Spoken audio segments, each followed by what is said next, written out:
Eventually, significant changes began to take place in the United States.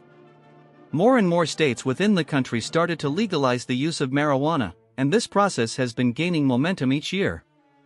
Even the federal government, which previously took a firm stance against such policies, is now taking certain steps to reconsider existing bans and restrictions. However, all of this raises questions and sparks curiosity. How did this situation develop? Why was marijuana initially declared illegal? And why, specifically in 2012, did Colorado and Washington become the first states in the country to officially authorize recreational use of this plant? These two states became the starting point for a new trend. Their decision openly influenced the development of the situation in other regions, creating a precedent that quickly spread not only across states but throughout the entire country. By February 2020, 18 states, including major and influential ones such as Washington and Guam, had officially legalized the recreational use of cannabis. Today, this has become part of a broader movement to change attitudes towards marijuana, with an active committee working in the U.S. Senate to repeal or significantly ease the federal ban on its use. Numerous studies show that marijuana is not as dangerous as some other common drugs, which are generally legal and widely available in most countries, such as alcohol and tobacco. Despite all this, the federal government still classifies marijuana as a Schedule I drug, placing it among the most dangerous substances that are completely banned and not medically justified. These substances include heroin, LSD, cocaine, and methamphetamine. According to the U.S. Federal Drug Enforcement Administration, these drugs are significantly more dangerous than marijuana, a fact supported by scientists and expert evaluations. Each year, more new dispensaries offering cannabis-based products open across the country, and its usage culture increasingly becomes a part of everyday life. All this prompts people to think more deeply about why the plant was initially banned and why it remains a mystery for many. In the late 16th century and throughout the 19th century, Americans actively cultivated cannabis, widely known as hemp. Although both marijuana and hemp come from the same plant, there is an important distinction between them. Hemp, or as it was also called, levator, initially underwent a special processing that reduced the THC content, the chemical responsible for the euphoric effect. This preparation allowed the plant to be used for manufacturing a wide variety of items, durable ropes, fabrics for clothing, and even many technical devices. Part 2 of 55. At that time, farmers in Virginia were required to grow hemp, and some colonies used it as a legal means of payment. During those years, there were extensive plans to cultivate hemp in states such as Mississippi, Georgia, California, South Carolina, Nebraska, as well as in the cities of New York and Kentucky, as it was considered a vital resource. However, by the end of the 19th century, cotton had completely supplanted hemp as the primary material for textile and clothing production, and public interest in hemp began to decline. Despite this, hemp continued to be used in pharmaceuticals, its components were widely employed in various medicines, and it was quite commonly found on pharmacy shelves across the country. Around the same time, recreational use of hashish, made from hemp, started spreading from salons in France to certain regions of the United States. Initially, Americans paid little attention to marijuana and its associated risks because it was mainly used by migrants from Mexico and other countries who had begun arriving in states like Louisiana and Texas in the early 20th century. These immigrants used the plant under the Spanish name marijuana, which often led to misunderstandings and negative attitudes among Americans unfamiliar with the cultures and traditions of these peoples. In the 1930s, a new drug, cannabis, began to appear in American pharmacies, a colloquial term that had already become associated with something vague, foreign, and even dangerous, evoking feelings of fear and anxiety related to potential threats to health and morality. Thus, a complex and contradictory history was formed, one in which one of the oldest plants underwent centuries of changing perceptions and attitudes from American society and authorities. Over 30 states in the United States enacted laws prohibiting the use and sale of marijuana. In response, the Federal Bureau of Narcotics was established, which later became the foundation for the formation of the Drug Enforcement Administration, DEA. Despite federal restrictions, some black jazz performers began to adopt marijuana as part of their lifestyle and stage persona, often using it together with so-called cool, a popular form of liberation and self-expression among them. Among cultural circles, this herb even became the subject of songs by well-known performers like Cap, Kaloy, Hit, and Ryer, indicating its penetration into urban subculture. By that time, the alcohol ban had nearly been completely lifted, making drinkers less stigmatized in society. However, the popularity of cannabis among minority groups contributed to its increasingly negative reputation as a drug. In the 1930s, during hearings on the issue of marijuana, dangerous and blatantly racist claims arose, suggesting that the use of this plant makes black men especially aggressive and openly sexual towards white women. These baseless assertions served as the basis for banning the sale and use of marijuana. In 1937, in accordance with the Marijuana Tax Act, the plant was officially placed on the list of prohibited substances, the law on drugs passed that year. Over 34 years later, in 1971, marijuana was added to the list of controlled substances, receiving its own classification category. However, despite strict bans, its popularity continued to grow, especially in the 1960s, the era of counterculture and freethinking when the youth increasingly turned to these psychoactive plants. By the early 1970s, 11 states had passed decriminalization measures, reducing criminal penalties for possession and use. The commission appointed by President Richard Nixon also strongly recommended such changes at the federal level, which could have eased the harsh sanctions. But Nixon himself remained firm in his stance and did not pursue this reform. At that time, his successor, Jimmy Carter, openly supported decriminalization, indicating a shift in public sentiment.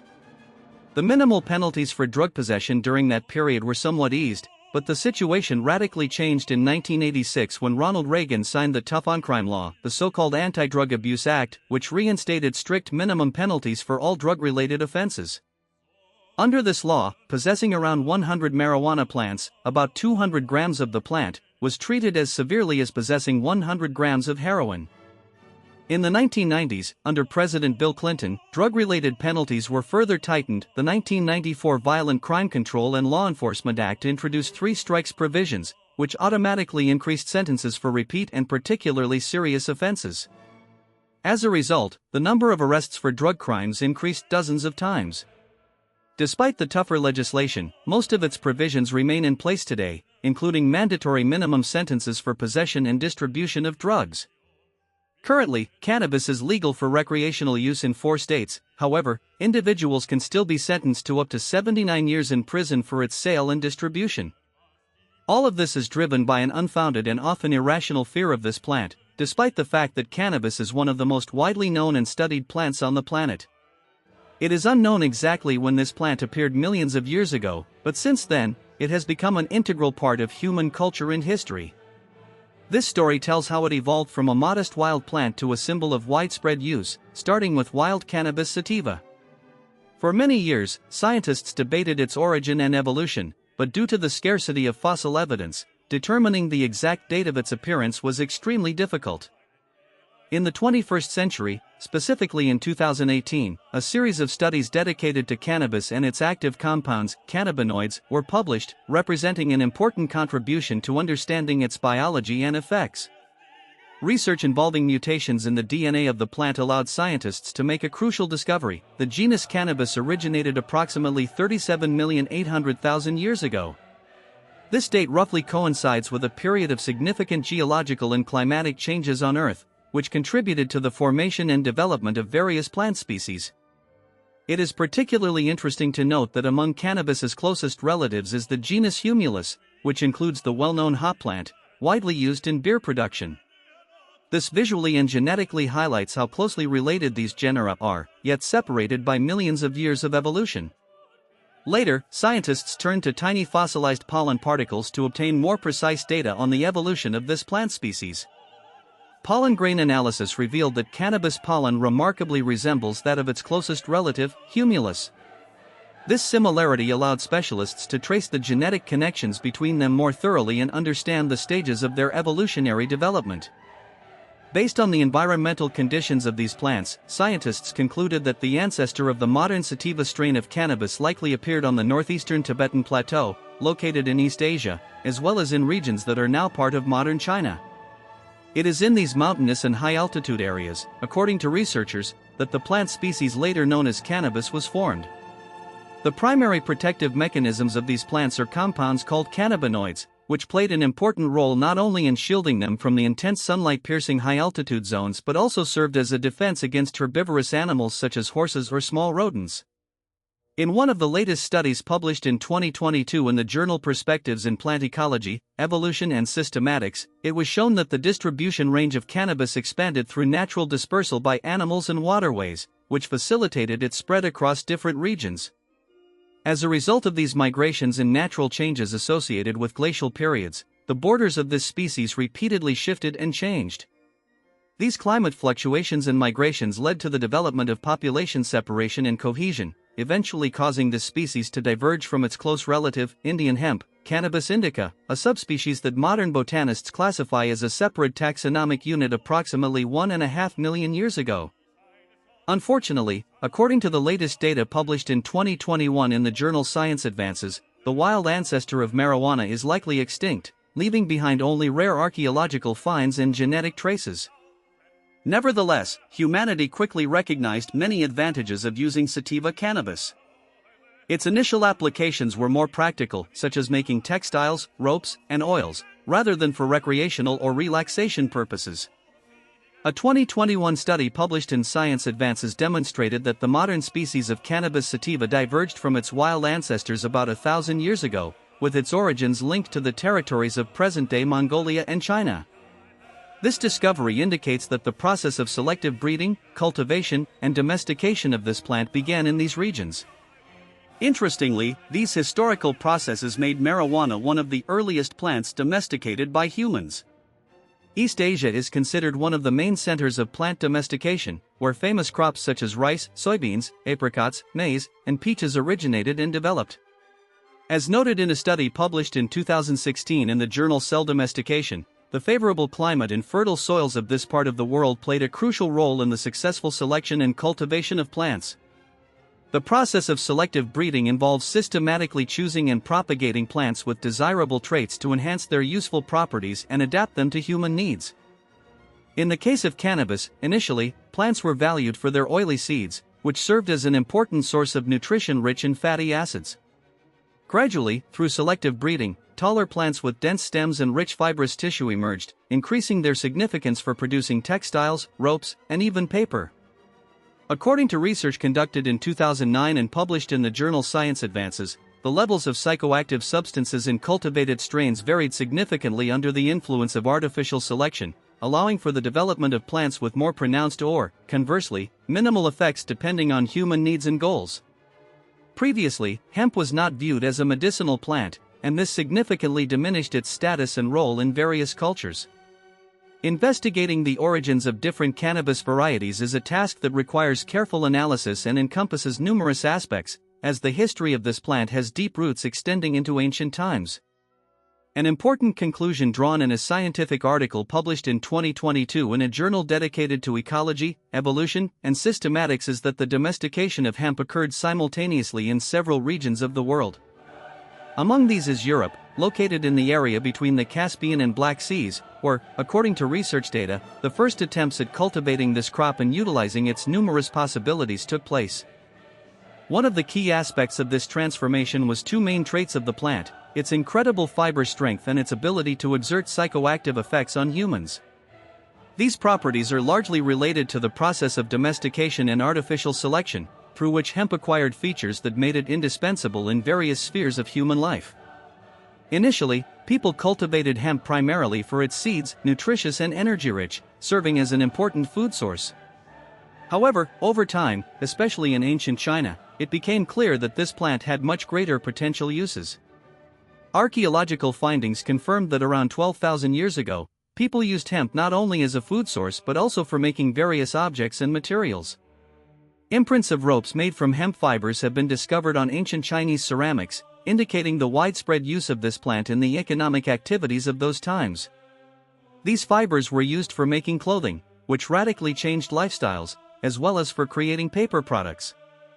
Thanks to such innovations, Chinese culture made significant progress, since paper allowed for spreading knowledge and artistic ideas to new horizons.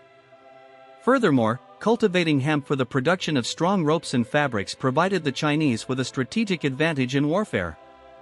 Ropes made from hemp fibers proved to be significantly stronger and more durable than the thin bamboo ropes used by their opponents. This difference in properties enabled Chinese archers to shoot accurately over long distances, making their weaponry more effective. Thanks to its high strength and durability, hemp ropes became some of the first materials used for making weapons and military gear. Despite their great importance in warfare, the beneficial properties of hemp were not limited to fiber-based items. About 6,000 years ago in ancient China, doctors began to notice that the substances contained in this plant had medicinal properties. For many centuries, hemp was used as a remedy for various ailments and diseases. By the 2nd millennium BCE, Emperor Shennong, recognized as the founder of Chinese medicine, included hemp in his famous medical canon, the so-called Materia Medica. This ancient medical encyclopedia described how this plant could help with rheumatism, constipation, gout, malaria, and even forgetfulness, which astonished contemporaries. Later, during the times of complex surgical procedures, doctors began using a mixture of hemp resin and wine as a primitive yet highly effective anesthetic.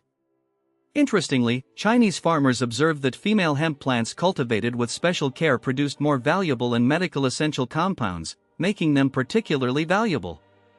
For a long time, historians and scholars pondered precisely when humans started smoking hemp and whether its psychoactive properties are as ancient as the culture of using this plant itself. Recent research has shed light on these mysteries. In 1929, a scientific journal dedicated to the progress of science published a study that sparked many fresh ideas. During the research, scientists discovered evidence that about 2,500 years ago, in ancient tombs located in present-day Tajikistan, in the mountain region of Johor, hemp was burned. The remnants of plants found in their fire pits, special vessels for smoking, contain significantly higher levels of the psychoactive compound THC than the wild hemp of that time. This suggests that people back then likely selectively cultivated plants to enhance their psychoactive properties, clearly demonstrating how humans from ancient times attempted to utilize and control this aspect of hemp, transforming it from a simple cultivated plant into a means of achieving specific effects. The studies reveal a deeply rooted and multifaceted connection between findings from ancient cemeteries and historical sources, notably the writings of the Greek historian Herodotus. In his famous work, Histories, he extensively described the ancient customs of the peoples inhabiting the Caspian steppe, among which the practice of using heated stones to burn cannabis in enclosed tents was particularly notable. This ancient technology, corroborated by chemical analysis data, confirms that such rituals did indeed take place in those times. The high THC content in the plant remains indicates that cannabis was widely used for religious or ceremonial purposes among various tribes. It is clear that cannabis smoking was not limited to aristocratic circles, it became accessible to a broader segment of society, including ordinary people. This is evidenced by the findings of a study conducted at the ancient Jankel Cemetery, where archaeologists discovered traces of burned cannabis associated specifically with burial rites. It appears that these rituals aimed to induce altered states of consciousness, which, according to scientists, could serve as a means of communication with deities or spirits of the deceased. However, since some graves belong to unprivileged commoners, scholars have not yet been able to definitively confirm this hypothesis. All these facts and evidences suggest that the use of cannabis as a recreational substance gradually became a regular practice, losing its secrecy and becoming part of everyday life. Records from earlier periods confirm that the culture of cannabis usage was already widespread then and was perceived as a natural part of life. Likely, thanks to its valuable substances, this plant quickly gained significant commercial appeal, and people began actively trading it after domestication. The early nomadic peoples played a crucial role in spreading this plant beyond its native lands. According to research published in 2014 in a specialized review of geographical sciences, cannabis cultivation spread widely on the territories of modern China and the Caucasus about 10,000 years ago. Nomadic tribes such as the Fryans and Sayans traveled extensively along the Great Silk Road, bringing with them seeds and the cultivation culture of this plant. The Sayans especially valued hemp for its unique properties and regularly used it in ritualistic practices, exchanging this plant with other peoples. In his book, The History of Baranya, a historian described how these tribes enjoyed smoking cannabis. They took a few seeds, gathered in their tents, threw them onto heated stones, and enjoyed the smoke rising into the air. When the seeds started to crackle and release thick vapor, their delight was so intense that they began to produce joyful, almost vocal sounds. During their long journeys, they carried the culture of cannabis into Eastern Europe, South Asia, and regions of the Middle East. About 2,000 years ago, the psychoactive variant of cannabis began to penetrate African territories, expanding its range. In Southeast Asia, cannabis gained wide recognition due to its strong ties with Indian and Arab empires, where it became popular because of its effects. At the same time, the peoples of Europe during this era tended to perceive this plant with caution and did not exhibit particular fanaticism towards it. They preferred beverages, wine and beer, and would go to towns such as Winchester to enjoy a cold mug of beer, waiting for the alcohol to settle and its effects to become less intense. Nevertheless, among various peoples, hemp gained its followers, and for some it became a familiar and important part of their culture. In particular, Indians, deeply immersed in religious traditions, made the use of hemp an integral part of their spiritual and ritual practices. Hinduism, which arose roughly 3,000 years before our era in the Indus Valley, in what is now Pakistan, represented a complex spiritual system where cannabis occupied a special place as a sacred and mystical plant symbol. Over time and through the development of numerous branches and rituals, Hinduism gradually transformed from a tradition where each devotee worshipped only one deity into a rich and intricate religious movement that included many gods, rituals, and beliefs.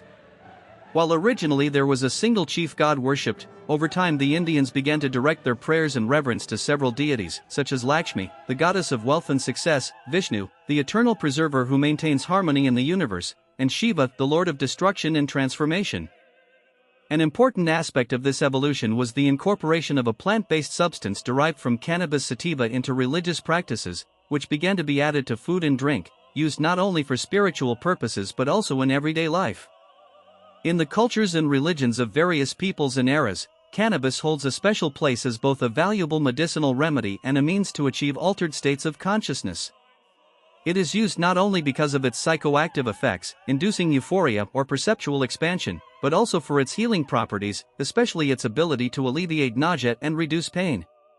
In India, cannabis has always been considered a sacred plant closely associated with Shiva, one of the most revered gods. It is sometimes even called the Lord of Cannabis, reflecting deep respect and reverence for this plant. Ancient Indians believed that the plant's healing properties indicated divine approval from Shiva, making it a special cultural symbol. When someone fell ill, for example with a fever or other ailment, Indians thought it was a sign of Shiva's or other gods' disapproval, leading to special ceremonies to appease the divine forces. In these rituals, cannabis was used, as it was believed to strengthen the connection between humans and the deities and help eliminate the ailment. Many practitioners confirmed its effectiveness, since THC, the psychoactive compound in the plant, lowered body temperature and evoked feelings of warmth and calmness. Muslims also played an equally important role in respecting cannabis. Islam emerged around the 10th century AD in what is now Saudi Arabia, and even then, it was mentioned that Muslims used cannabis plants for medicinal purposes. Reports published in the 20th century, particularly in the New York Medical Academy Bulletin, provide evidence that during those times, Muslims understood and utilized cannabis as a healing remedy. The association between Islam and cannabis is usually traced back about 1,000 years, when Persian sects and residents of Iraq, living on the eastern borders of the Islamic Empire, began experimenting with the plant. Over time, a new Arabic term, hashish, appeared in culture, becoming a symbol of a particular social circle. In the Islamic community, hashish occupied a significant position, although the Holy Quran did not explicitly prohibit its use, similar to alcohol. This implied that more and more Muslims turned to this substance as a means to achieve spiritual enlightenment and an extended connection with Allah. Sufi teachings, a mystical branch of Islam, became especially popular where hashish was perceived as a tool for reaching deep spiritual states and drawing closer to God. Gradually, in Muslim society, hashish came to be seen not only as a religious or mystical instrument but also as a medicinal remedy. It was used to increase appetite, alleviate pain, and treat various illnesses, from epilepsy to skin conditions. Residents of Egypt, for example, showed a particular attachment to hashish, using it among both common people and ruling elites. However, over time, some leaders began to see this drug as a threat to society and introduced strict measures to restrict it. Plants were burned, taxes were imposed on its sale and consumption, and offenders were harshly punished. Even in Muslim texts, attitudes toward cannabis were reconsidered, and hashish was added to the list of illegal substances, alongside alcohol. Despite all these measures, hashish continued to exist and maintain its popularity, and in some regions, even strengthened its position. The spread of cannabis around the world was influenced by many factors and events, among which the journeys of ancient peoples played a significant role. Vikings, for example, brave, fierce sailors and conquerors often called the people of the seas, were among the first to export and spread cannabis use beyond their native lands. Their actions reveal not only military cunning but also profound knowledge in the fields of plants and traditional practices. Among those who became familiar with hemp, there may have been Scandinavian warriors whose culture and mythology left a notable mark on European history. In the 8th to 10th centuries, using their exceptional navigation skills and exploring new lands aboard their longships, the Vikings actively surveyed unknown horizons. During their long voyages, they invariably carried supplies of hemp, indicating its importance for their expeditions. According to one scientific study published in the 14th year in a Geographic Review, hemp seeds were discovered on Viking ships, dating these finds to approximately the middle of the century, more than 1,000 years ago. Despite this discovery, it remains a mystery how these brave sailors utilized the plant. In a study published in Scientific Journals in 2013, it was noted that hemp fibers are particularly suited for making ropes and sailcloth, the two main elements essential for successful seafaring. It is also known that the Vikings used hemp in various technological processes related to their maritime activities. They likely used hemp to make bird awnings or tents, as the fibers of this crop, compared to flax, provided stronger and higher quality materials, especially on the fertile, nitrogen-rich northern soils. Additionally, there is an opinion that the Vikings knew about the medicinal properties of this plant. They used cannabis to ease pain during difficult voyages, as well as to treat various physical ailments such as back pains and toothaches.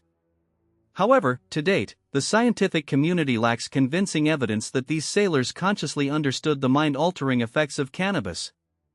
An interesting fact is that in 2018, scientists discovered pollen of hemp on the remains of one of the ancient Viking outposts in the region of modern Newfoundland, located in present-day Canada.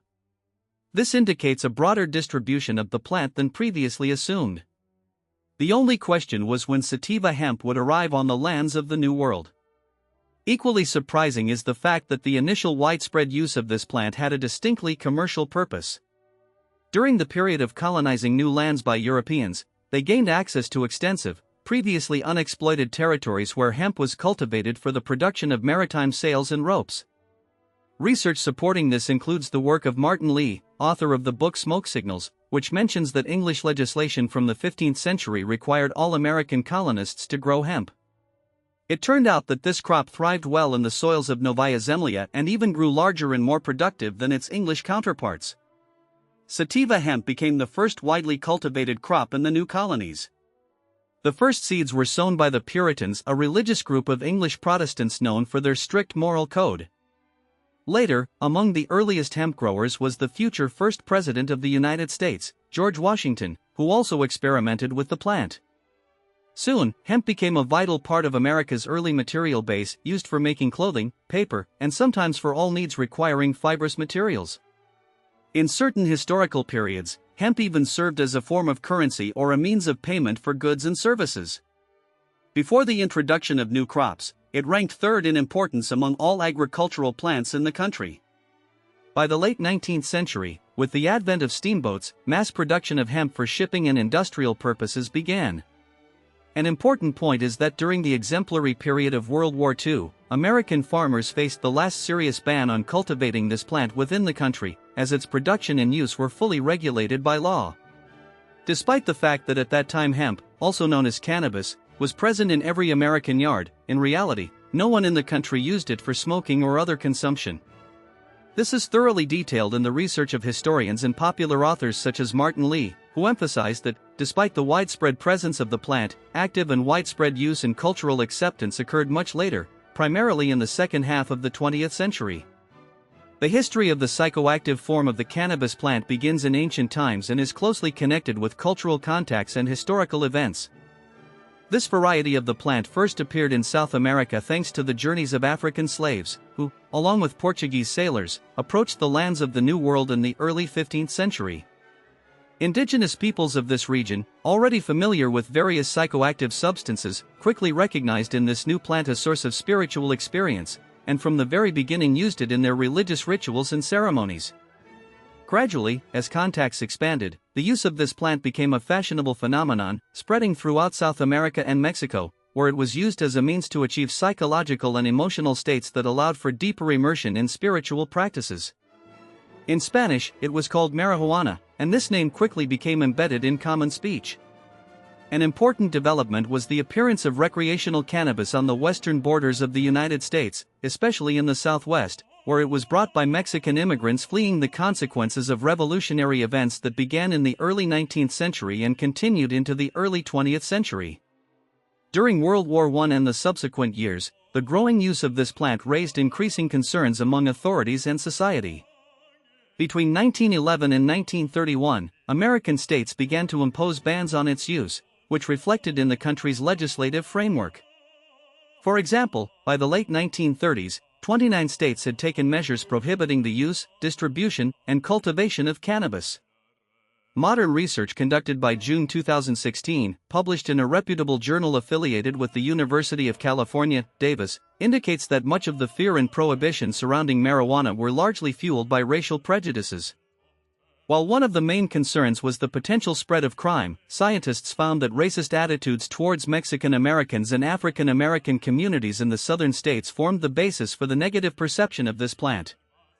Both groups used cannabis, and due to its popularity, they became scapegoats, leading to any crimes, violence, or disorder being attributed to marijuana use and its consumers. This trend became so widespread that even the most heinous crimes and acts of violence were ascribed to drugs and abuse. In 1936, a propaganda film titled The Reckless Jockey was released, creating a powerful psychological impact and provoking a wave of outrage, reinforcing anti-drug rhetoric. The film featured alarming words and threatening slogans, evoking associations with impending chaos and societal destruction. Friend, what do you want? Bring me the reapers. With these words, the characters in the film reminded viewers of the possible consequences of drug abuse. A year later, the federal government enacted a law imposing a tax on marijuana, which completely banned any non-medical use despite its medicinal properties. This decision sparked a wave of dissatisfaction and outrage in society, as many understood that the ban restricted personal freedom and often led to illegal markets. In the 1960s, the use of cannabis regained popularity among youth and active segments of the population. The hippie movement, emerging during those years, played a significant role in promoting this phenomenon, advocating ideas of love, nonviolence, and spiritual freedom. Many middle-class individuals, primarily white Americans, began to drift away from mainstream values, deviating from traditional norms and exploring new forms of self-expression, including recreational use of marijuana. Gradually, the consumption of this plant reached its peak in the late 1970s, despite remaining illegal at the federal level. Nonetheless, public attitudes were very dark and ambivalent, and by 1981, sociological studies showed that 1 in 8 American youth over the age of 12 admitted to smoking marijuana in the past month. The height of its popularity sparked renewed interest in the plant's historical and cultural significance, leading to its international spread. Movements and global travels played a particularly important role. Hippies, embarking on their famous journeys along the Silk Road and exploring ancient trade routes, started to venture into new realms and discover unique ways of enjoying this plant. Among these was hashish smoking, a concentrated resin of cannabis used as a method to achieve psychoactive effects. During this period, international musicians and performers such as the Beatles and Jimi Hendrix gained particular popularity, and their work and images contributed to the promotion and widespread popularity of the plant among the general public. Thus, cannabis culture, fueled by this movement and star influence, began to penetrate more distant parts of the world, becoming an integral part of a global subculture that continues to evolve to this day. Nevertheless, the plant still faced opposition from detractors, skeptics, and those doubtful of its beneficial properties. According to research conducted in 2014 and published in the Geographic Review, a significant portion of the marijuana supply to the United States in the 1960s and 1970s came from Mexico. In response to its increasing distribution, federal authorities began taking measures to curb the flow. As early as 1969, the U.S. government started patrolling the Mexican border to intercept illegal shipments. By 1975, these efforts became even more intensive and active, reflecting serious steps taken to combat drug trafficking. This approach employed extremely harsh methods. Herbicides were ruthlessly sprayed on fields where Mexican marijuana was cultivated, causing significant environmental and economic damage. These measures led to increased prices for what was then an affordable commodity, which in turn stimulated a desire among youth and health-conscious individuals to abstain from its use. As part of this movement, many future enthusiasts of culture and fitness began cultivating plants on their own, transforming their living spaces, be it a basement, closet, or storage room, into miniature greenhouses. In this way, they tried to bypass restrictions and obtain their share of marijuana through unofficial channels. However, by the early 1980s, the situation began to change gradually. In 1982, President Reagan, elected earlier, intensified the fight against drugs by expanding programs to combat the spread of illegal substances. By August 2002, the pressure reached new heights. Authorities started systematic arrests of anyone found with illegal substances. Special attention was given to marijuana, which at the time was considered particularly important in the national effort to protect the health and safety of citizens. Yet, politicians focused specifically on this plant, despite the fact that more dangerous drugs such as cocaine, methamphetamine, and heroin continued to enter the country with persistent enthusiasm. There is a possibility of racial bias underlying this. Most marijuana dealers and users at that time belonged to Latino and African American communities. These groups became the primary targets of law enforcement, with marijuana found in their possession, and they were arrested en masse. The excessive and often unprecedented focus on the marijuana issue failed to stop the growing epidemic of prescription opioid abuse. Throughout history, cannabis has played an important role in various cultures worldwide, initially and still remaining a valuable medicinal plant with no clear boundaries or restrictions. While Western society did not immediately accept it, an Irish doctor managed to convince Europeans of its medicinal properties. Dr. William Busey, who studied cannabis extensively in India during the 1930s, documented its use by Ayurvedic healers for various purposes. Before conducting his own experiments, he relied on sources and used the plant to treat severe and at the time incurable diseases such as tetanus and rabies. In 1842, he published his research in a British scientific journal, marking the first modern publication praising the medical use of marijuana. By the early 19th century, the Indian variety of cannabis, Tinkhvant, was included in the U.S. Pharmacopoeia due to its recognized medicinal properties, marking a new phase in the history of this plant's use. In the early 20th century, marijuana was seen as a miraculous remedy capable of helping with various ailments. However, later studies with the plant were sharply curtailed due to negative public sentiments, debates, and concerns associated with its use. Nevertheless, times change, and modern science increasingly recognizes numerous benefits of medical marijuana. In addition to its psychoactive effects, components such as tetrahydrocannabinol reduce nausea, stimulate appetite, and prevent vomiting, making them indispensable for patients undergoing chemotherapy for cancer. Meanwhile, cannabidiol, better known as CBD, is a unique substance with powerful anti-inflammatory properties capable of effectively fighting anxiety, seizures, and various pain symptoms. At the same time, it does not cause the undesirable effects typically associated with drug use, especially those affecting consciousness and perception. Historically, a shift in attitude towards marijuana and its medical use began in the United States in the 1990s. In particular, in 1996, California became the first U.S. state to officially legalize the plant for medicinal purposes. Since then, the number of such regions has steadily increased. By 2023, 38 states in the United States have followed this example, recognizing and legalizing such use. On a global scale, public opinion has begun to change significantly in recent years.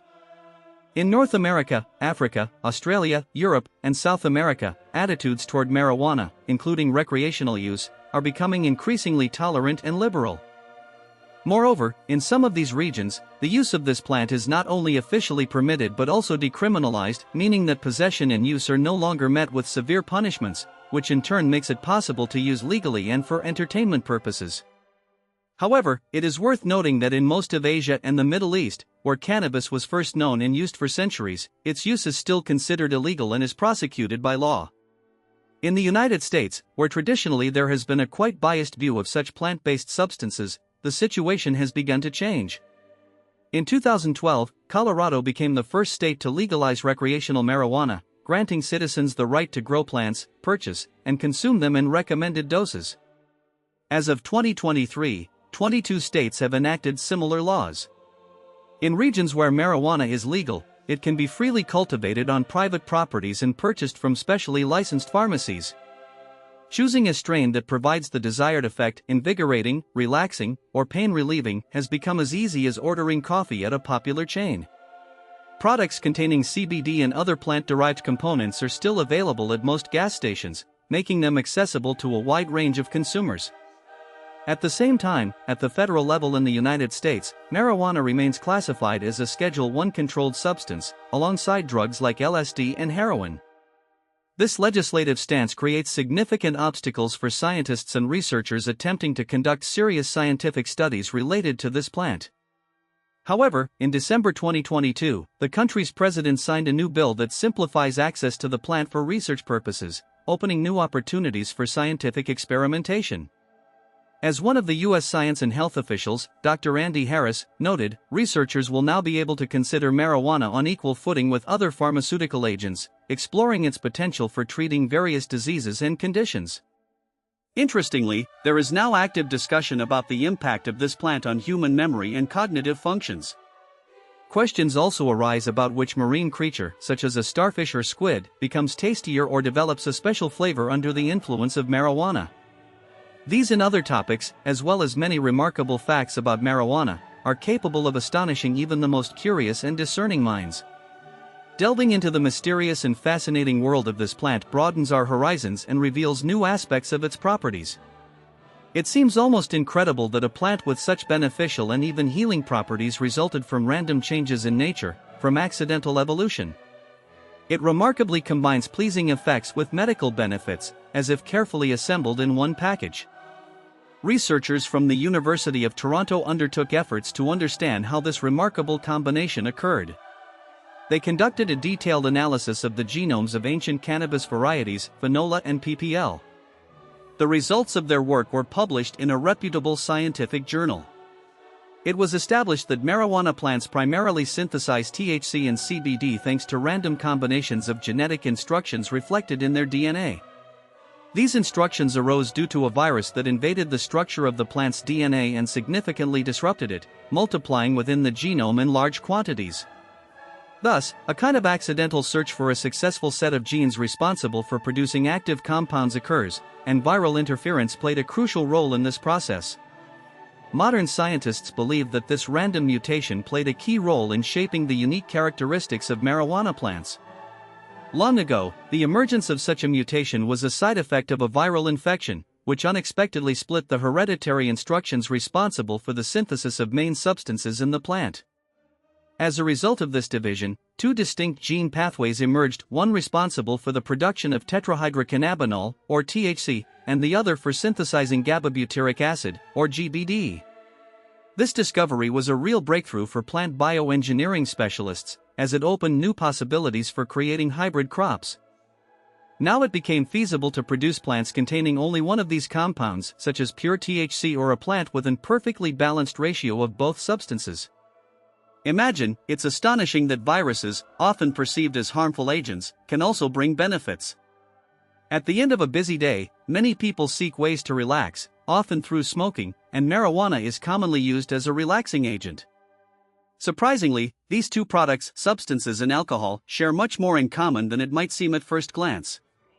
In 1996, a scientific publication in the journal Nature published research showing that brain receptors activated by THC coincide with those responsible for sensations triggered by chocolate. However, reactions to chocolate are milder compared to those experienced with marijuana. This way, the veil over the amazing secrets of nature can be easily lifted, revealing truths that emerge through careful study. By 2019, the cannabis market had begun to expand rapidly and was reaching increasingly significant scales. Pharmacies now require precise labeling of THC content in each product to ensure buyers fully understand what they are purchasing. But there is a particular challenge with edible chocolate products: they require a special approach. Dr. Scott Craw, the assistant head of the psychiatry department at Zokralside Hospital, explained that combining cannabis and chocolate causes certain chemical transformations that influence THC levels. The exact mechanisms of this interaction are not yet fully understood, as researchers still have much to discover. However, it is conjectured that the more chocolate included in a product, the greater the reduction in active THC content. What does this mean in practice? It's difficult to give a definitive answer, as the processes are still not fully studied and require further research. So, imagine delicious brownies that you can eat about 30 minutes before heading to a safe place. Picture the excitement at the thought of meeting a newborn, their first smiles and moments of happiness, and then a sudden sense of anxiety when it becomes clear that your child tested positive for marijuana, and you are believed not to have known about it. In 1912, an incident occurred in North Carolina that put scientists in an awkward position. A significant number of newborns have begun to test positive for marijuana, prompting a large-scale investigation. During the research, scientists discovered that some children's products, such as soap and shampoos produced by major companies like Inu, contain chemicals that can affect test results. This issue was especially critical when using inexpensive and rapid tests commonly administered in hospitals. Interestingly, even researchers who identified this link do not yet fully understand exactly how this situation occurs. In an article published in the journal Elle Science, they suggested that the chemical structure of certain soaps might resemble that of cannabis components, or that interactions between these substances in testing procedures could distort the results. Thus, in this case, not only do chemicals exploit the situation, but there is also a lack of complete knowledge about how plastic and soap ingredients interact with tests. In any event, specialists respond quickly and emphasize that time plays a crucial role in preventing the need for social services intervention. In the 21st century, concerns are growing about the impact of various substances on memory and perception of reality. In 2020, a reputable scientific journal called NAS published an article dedicated to this unusual phenomenon, the effect of cannabis on a person's ability to perceive and remember information. This publication detailed an experiment in which researchers involved a group of 64 individuals. The participants were divided into two equal groups. One was asked to take a dose of cannabis, and the other received a placebo. Afterward, all participants were asked to undergo a test that required them to recall and describe events occurring in a virtual reality environment. The results showed that those who had used cannabis were more prone to recall false memories. They were more likely to remember events that did not actually happen. In contrast, the placebo group demonstrated more accurate and truthful recollections. However, this data is accompanied by an important warning. Under conditions of marijuana legalization for medical and recreational use in several states, the risk of conflicts between law enforcement and citizens who legally use the product increases. It is essential to remember that in most regions, marijuana consumption remains illegal. An example illustrating this is a person suffering from glaucoma or experiencing discomfort or other health issues, who might come under investigation simply because they need to use this substance. When interviewing witnesses, experts advise considering the factor of memory distortion under the influence of THC, tetrahydrocannabinol. Questions asked to a person under the influence of this substance can lead to unreliable or dangerous information. At the same time, there is an opinion that the problem lies not so much in false memories, but in people's tendency to agree with any information presented to them under the influence of cannabis. Dr. Mary Clifton, a physician and expert in cannabis research, notes that the level of reliability of memory and recall reaches a maximum approximately 2 hours after use. Regarding the later period a week later, both those who used marijuana and those who did not remember events almost equally clearly and in detail. The question of whether lobsters experience pain has been of interest for a long time and is a subject of considerable debate. Many wonder whether boiling live marine creatures is an act of cruelty. While lobsters do lack a nervous system similar to that of humans, Professor Robert Elwood, a specialist at Queen's University in Belfast, points out that these creatures evolved in a completely different way than land species. Such features of their nervous system may indicate a possible ability to experience certain sensations. Regarding cooking methods, one well-known culinary expert, Chef Charlotte Gill, proposed an original and more humane approach. In 2006, after conducting studies that confirmed the presence of chemicals in lobsters similar to those that make marijuana enjoyable for humans, she decided to test her hypothesis. According to her, she added a small amount of gas to the water containing the lobsters before immersing them in boiling water. This method helped to somewhat reduce their stress and, in one case, even revived a lobster that initially appeared frozen and stone-like. As a result of all participants' experiments, it was possible to convince others that this method creates a calmer and less traumatic procedure. Moreover, surprisingly, the lobsters prepared in this way turned out to be sweeter, tastier, and more tender, giving the dish a special refinement and highlighting the value of a humane approach. Unfortunately, the experiment was short-lived, and despite this, the Maine Department of Health continues to use the same technology, replacing one additive with another that is considered safe for human health. In 2021, an official study was conducted, suggesting a possible link between this additive and the presence of tetrahydrocannabinol, known as THC. It is this active substance in marijuana that captures the particular interest of scientists. Professor Sean Locher, a specialist at the Neurobiology Institute of Oregon State University, sometimes refers to such phenomena as Hanoi feeding, implying that it is more like a snack than anything serious. At the same time, the rest of the world perceives these situations more as an attempt to organize a light chat or a quick snack during wakefulness. Science has long known that cannabis can induce a person's craving to overeat, especially tendencies to greedily grab something for pleasure. However, explaining this phenomenon succinctly is quite difficult. In reality, there are a number of factors that, in combination, can incline a person to open the snack cabinet and put another serving of chips or pizza on the plate. Besides intensifying the release of the hunger hormone, known as the happiness hormone, cannabinoids also enhance our olfactory senses and sensitivity to flavors. As a result, ordinary perception of food can become more vivid and appealing. At the same time, a person's self-control diminishes, and the part of the brain responsible for the feeling of satiety is blocked. All of this creates ideal conditions for continuously filling one's plate with tasty and high-calorie snacks. Although this picture may seem quite specific to a person, specifically, someone with this unique perceptual mechanism, Professor Locher announced new findings in 2023, publishing a study revealing that even tiny worms, nematodes visible only under a microscope, exhibit snack cravings. These microscopic organisms were placed in special areas where various types of food were scattered, as if they were in a cafeteria with burgers and fresh salads nearby. Researchers knew that these nematodes had been exposed to substances similar to cannabinoids. And when the worms savored their favorite bacteria, they did so tirelessly as if driven by intense hunger. Surprisingly, Locher hypothesized that a genetic link between the worms and the cannabis plant could lead to new discoveries in the field of metabolic disorders and disturbances in humans. In 2026, media outlets such as The Washington Post spread a story that caused some concern among the public.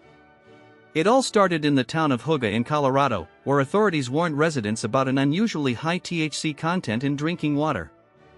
However, it soon turned out that this was a false alarm, as THC is completely insoluble in water.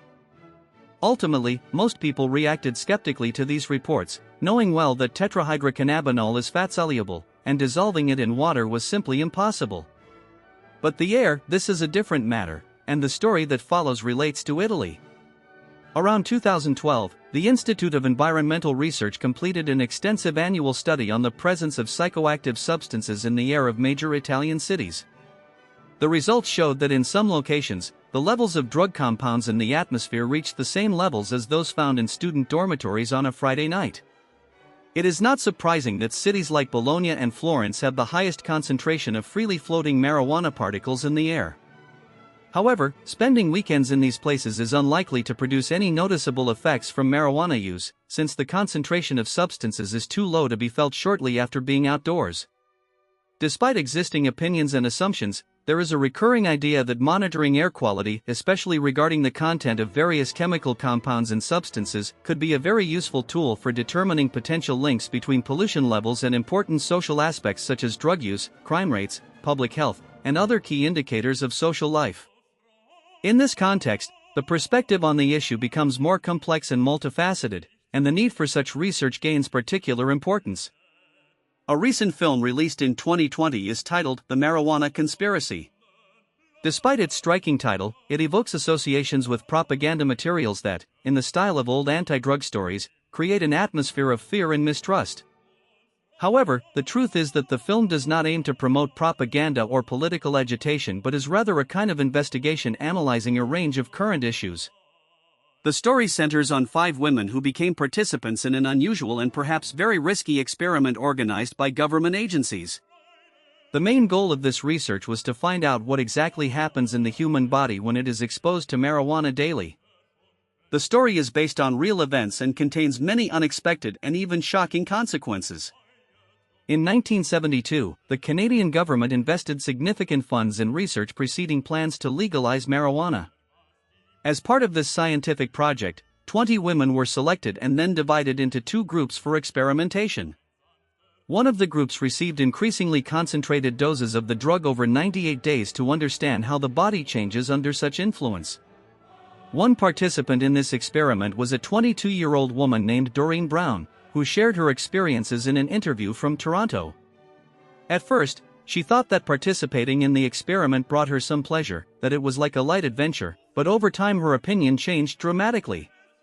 She honestly admitted, "We asked them to stop. We knew that's exactly what we wanted, to end it all. There was no doubt. I felt it was turning into real torture, and unfortunately, nothing could be changed anymore."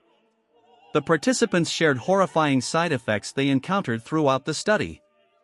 Among the most severe symptoms were hallucinations, breathing difficulties, as well as a profound sense of isolation and loneliness, which was exacerbated by their physical confinement in hospital wards located in downtown Toronto.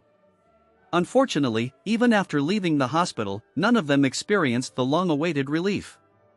Many had to seek help from psychologists and mental health specialists to cope with constant states of fear, paranoia, and inner disorientation. The official results of the study essentially remained unpublished, despite the clear and serious issues faced by the participants. Marijuana is often perceived by mainstream society as a means of relaxation, a substance that can be used after a hard day at work or in the company of friends to unwind, distract oneself, or simply have a good time. However, surprisingly, modern scientific research shows that the effects of this substance on the brain can be much more complex and sometimes contrary to expectations. In 2015, researchers from Yale School of Medicine published a series of studies with very interesting and thought-provoking conclusions. They found that the active ingredients in marijuana, THC, tetrahydrocannabinol, and cannabidiol, cause a strengthening of a particular type of brain activity that scientists called neural noise. Neurons in the brain are usually activated by electrical impulses that transmit information and ensure proper brain functioning.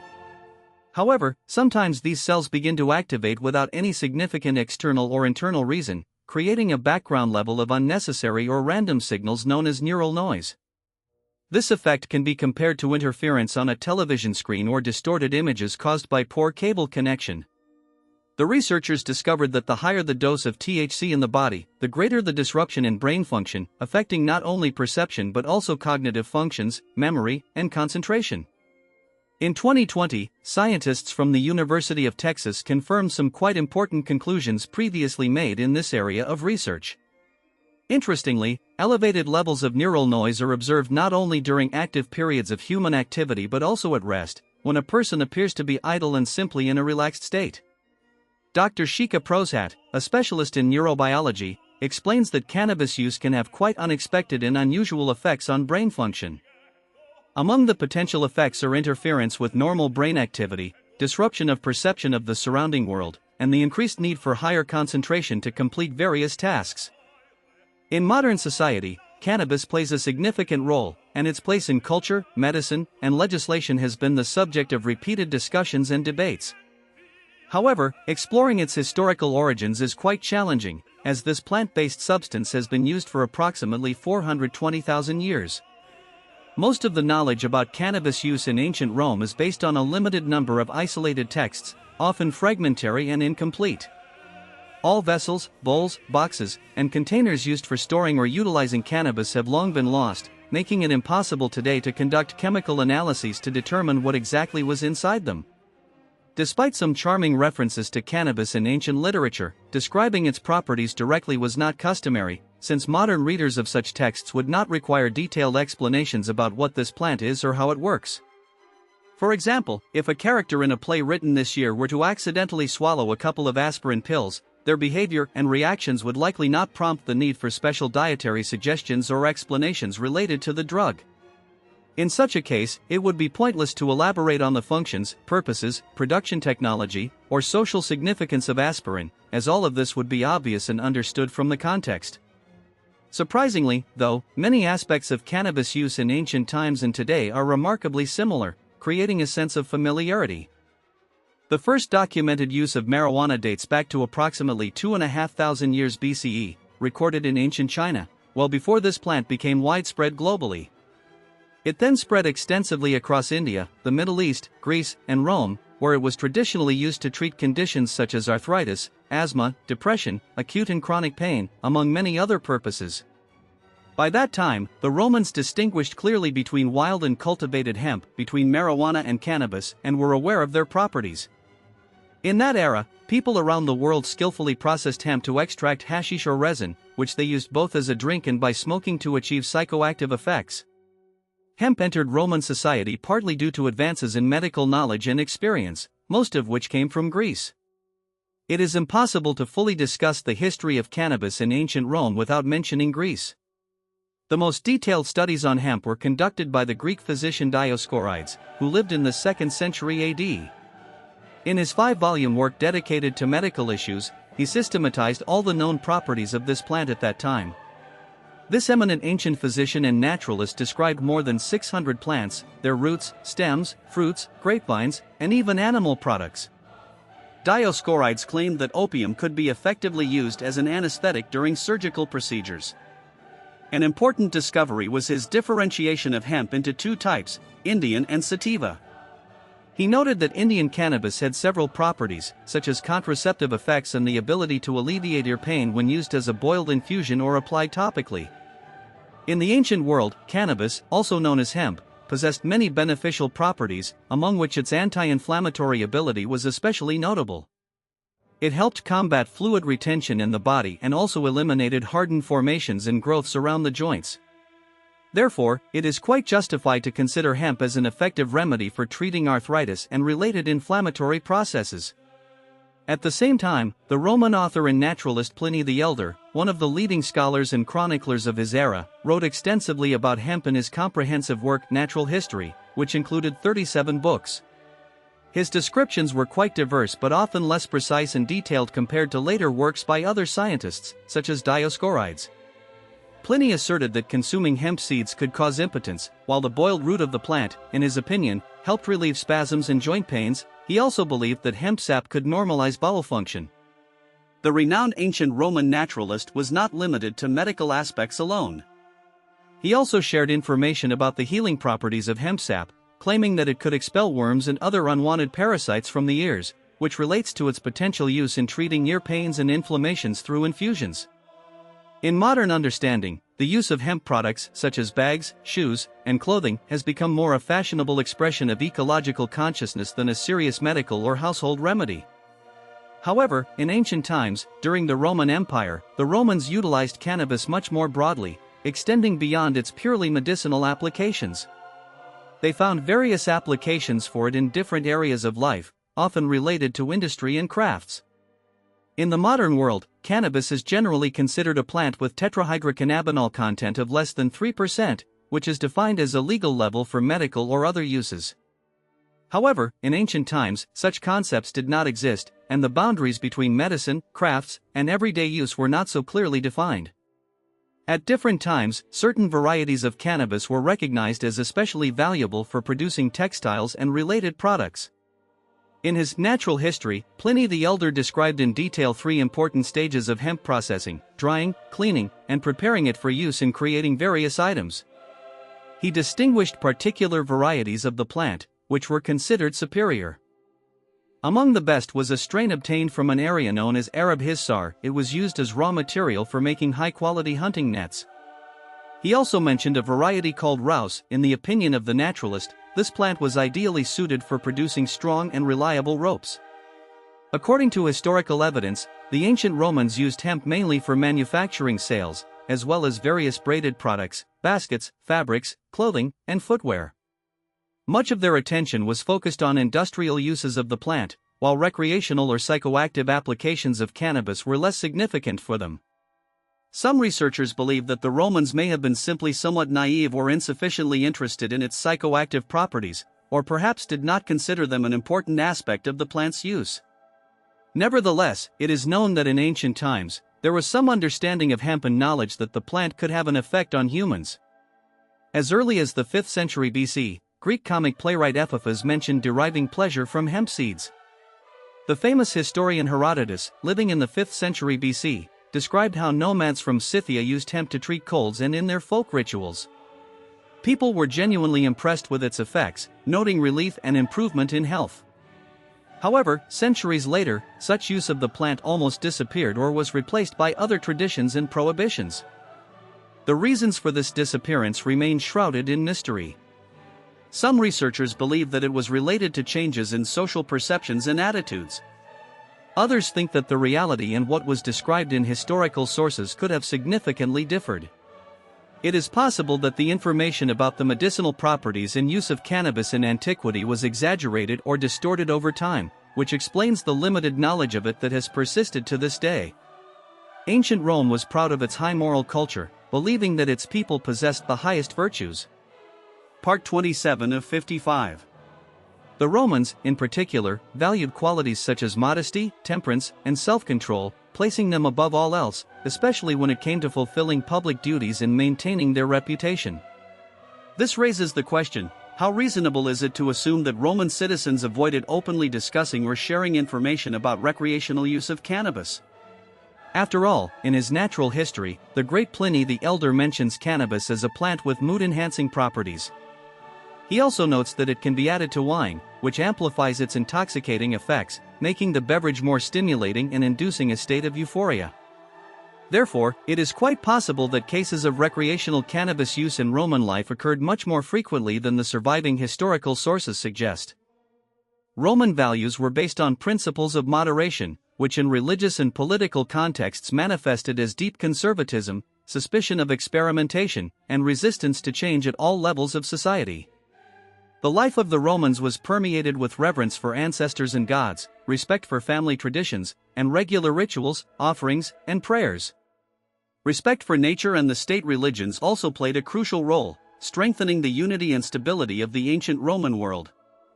If cannabis had become part of Roman religious practices, it would likely have had a profound theological or mystical basis or been connected to certain practical needs.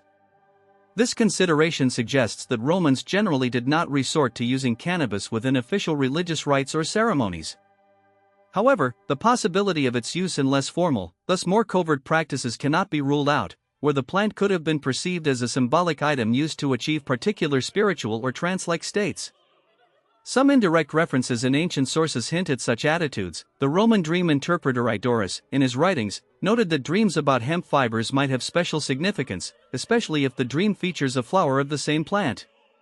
This indicates that the plant held symbolic meaning, although concrete evidence of its full participation in religious rituals and practices is scarce.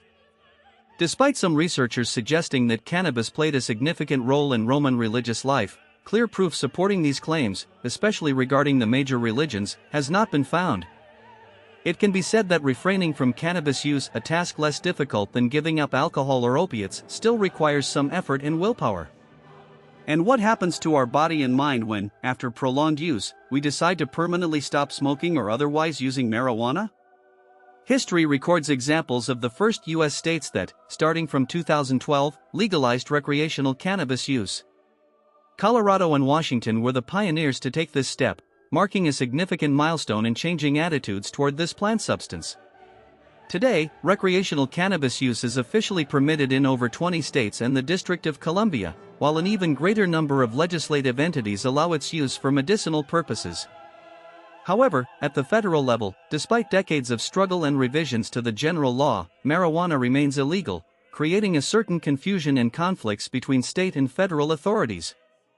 According to the U.S. Department of Health and Human Services, in 2022, approximately 22% of the population aged 12 and older reported regular cannabis use. This makes it the most widely used illegal drug in the country. It is also evident that not everyone who occasionally smokes or uses cannabis in other ways continues to do so regularly. For those who decide to quit after long-term use, some mild yet unpleasant withdrawal symptoms may occur. But what exactly happens to your body and mind when you choose to permanently give up smoking marijuana after prolonged and systematic use? What physiological and psychological changes can you expect?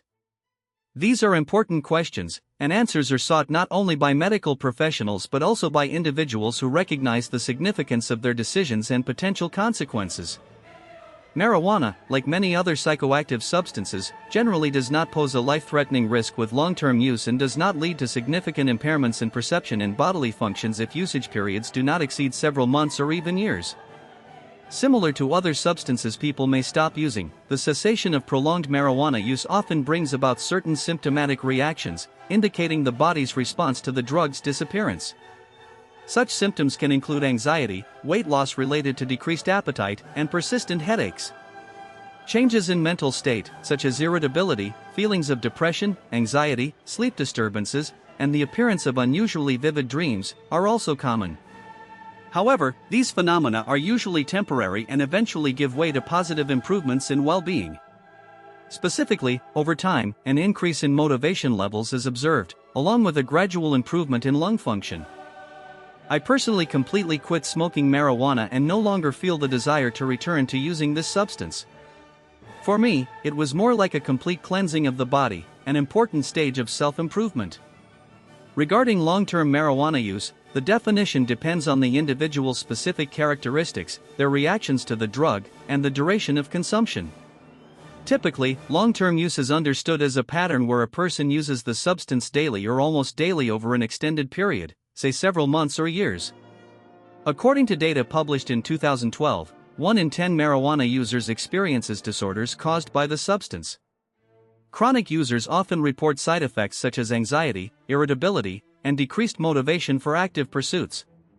However, these symptoms often resolve within a few weeks after stopping use. In more severe cases, more persistent changes in brain structure and function may occur. Studies show that frequent marijuana use can lead to dependency, wherein a person can no longer stop or reduce use despite negative impacts on their life, work, and relationships. One of the main signs of such dependency is the need to increase the dosage over time to achieve the same effect as before. If you decide to quit using cannabis due to signs of dependency or other negative consequences, be prepared for some discomfort, as your body may react to the lack of the substance. Although most marijuana withdrawal symptoms are more unpleasant than life-threatening, they can still be challenging to endure, especially for those with pre-existing mental health disorders. Such conditions include post-traumatic stress disorder, generalized anxiety disorder, personality anxiety, or mood disorders. In these cases, it is particularly advisable to seek professional help from specialists trained in working with addiction and psychoactive substances to facilitate and safely navigate this process.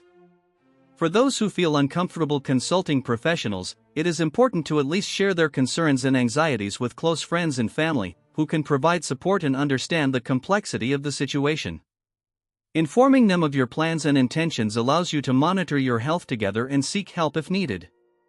Regarding individuals who have decided to completely stop using marijuana after a lengthy period of regular consumption or due to serious problems related to its use, the first signs of withdrawal symptoms are likely to appear within 1 or 2 days after the last dose. In the following 2 to 6 days, these symptoms generally intensify and reach their peak. However, there is good news: most withdrawal symptoms disappear completely over time, approximately after 3 weeks. Of course, the exact recovery timeline can vary depending on individual factors such as age, health status, and the duration of addiction. According to data provided by specialists at the DSVIP Rehabilitation Center, people who decide to quit smoking or stop using marijuana often notice a significant improvement in their concentration, memory recovery, increased energy levels, and more stable mood. Additionally, such changes inevitably affect the state of the cardiovascular system and respiratory pathways, which, in their journey toward recovery, become more active and provide tangible benefits to their owners. The history of marijuana use in the United States has quite complex and diverse roots, dating back to the earliest years of the continent's colonization. Before delving into the issue of legalization, it is important to consider the history of American drug policy, which led to the enactment of several strict laws in the early 20th century. Prior to this period, most substances related to the drug sphere either did not exist or were very limited in distribution. However, with the appearance of substances such as opium and its derivatives, heroin and morphine, as well as cocaine, marijuana, and amphetamines, the situation began to change rapidly. During colonial times, Americans used drugs quite widely, and throughout the 19th century, marijuana was available in pharmacies without many restrictions, continuing to serve medical purposes as previously believed. At that time, morphine and its close relative heroin were used not only in the field, such as on the fronts to help manage pain in the wounded, but also in pediatric medicine, as remedies for coughs in infants. Medical organizations even promoted heroin as a safer alternative to morphine, considering it less addictive. Soon, people began seeking other narcotic substances to avoid the strong dependence caused by morphine, which quickly became a common phenomenon.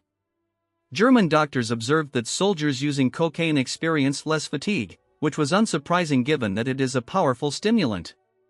Soon, this powdered substance was used for entertainment purposes, added to wines and used by film crews to boost alertness and the Suffolk effect. As a result, the problem of drug addiction spread rapidly, especially among women, both in America and in European countries. This situation remained urgent and caused growing concern among government circles, which started seeking ways to regulate it. In 1914, the U.S. Congress passed the Harrison Narcotics Tax Act, which aimed to regulate the production, importation, and distribution of cocaine and certain opiates outside of medical purposes. However, unlike cocaine and heroin, marijuana, which had been used since the times of Jamestown, the first successful English colony in what is now the United States, was not included in this prohibition. It is known that even during the colonial era, hemp was used for making sails, ropes, clothing, and in the southern states, it became a commercial crop grown on plantations. According to American sources, as early as 1862, the Napier magazine even promoted the use of hemp not only in industry but also for recreational purposes, due to its calming and, according to tradition, medicinal properties. This raised the question, why did this popular and multifunctional plant end up under strict federal bans, virtually excluded from legal activities?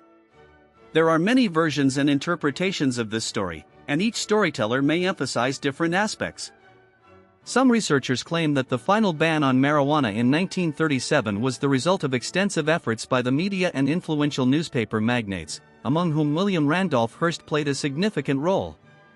He and his allies propagated the myths of that era, asserting that marijuana use not only provokes uncontrollable aggression and chronic violence but also leads to tragedies that are irreparable for law enforcement officers, families, and society as a whole. Under this pretext, using convincing language and fear-inducing stories, villains convinced the public of the urgent need for intervention.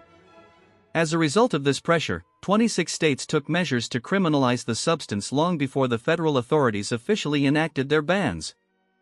Ultimately, marijuana, more popularly known as daggerweed, suddenly found itself at the center of the criminal justice system, beginning to compete with other, more familiar and well-known means used to alter consciousness or achieve euphoria.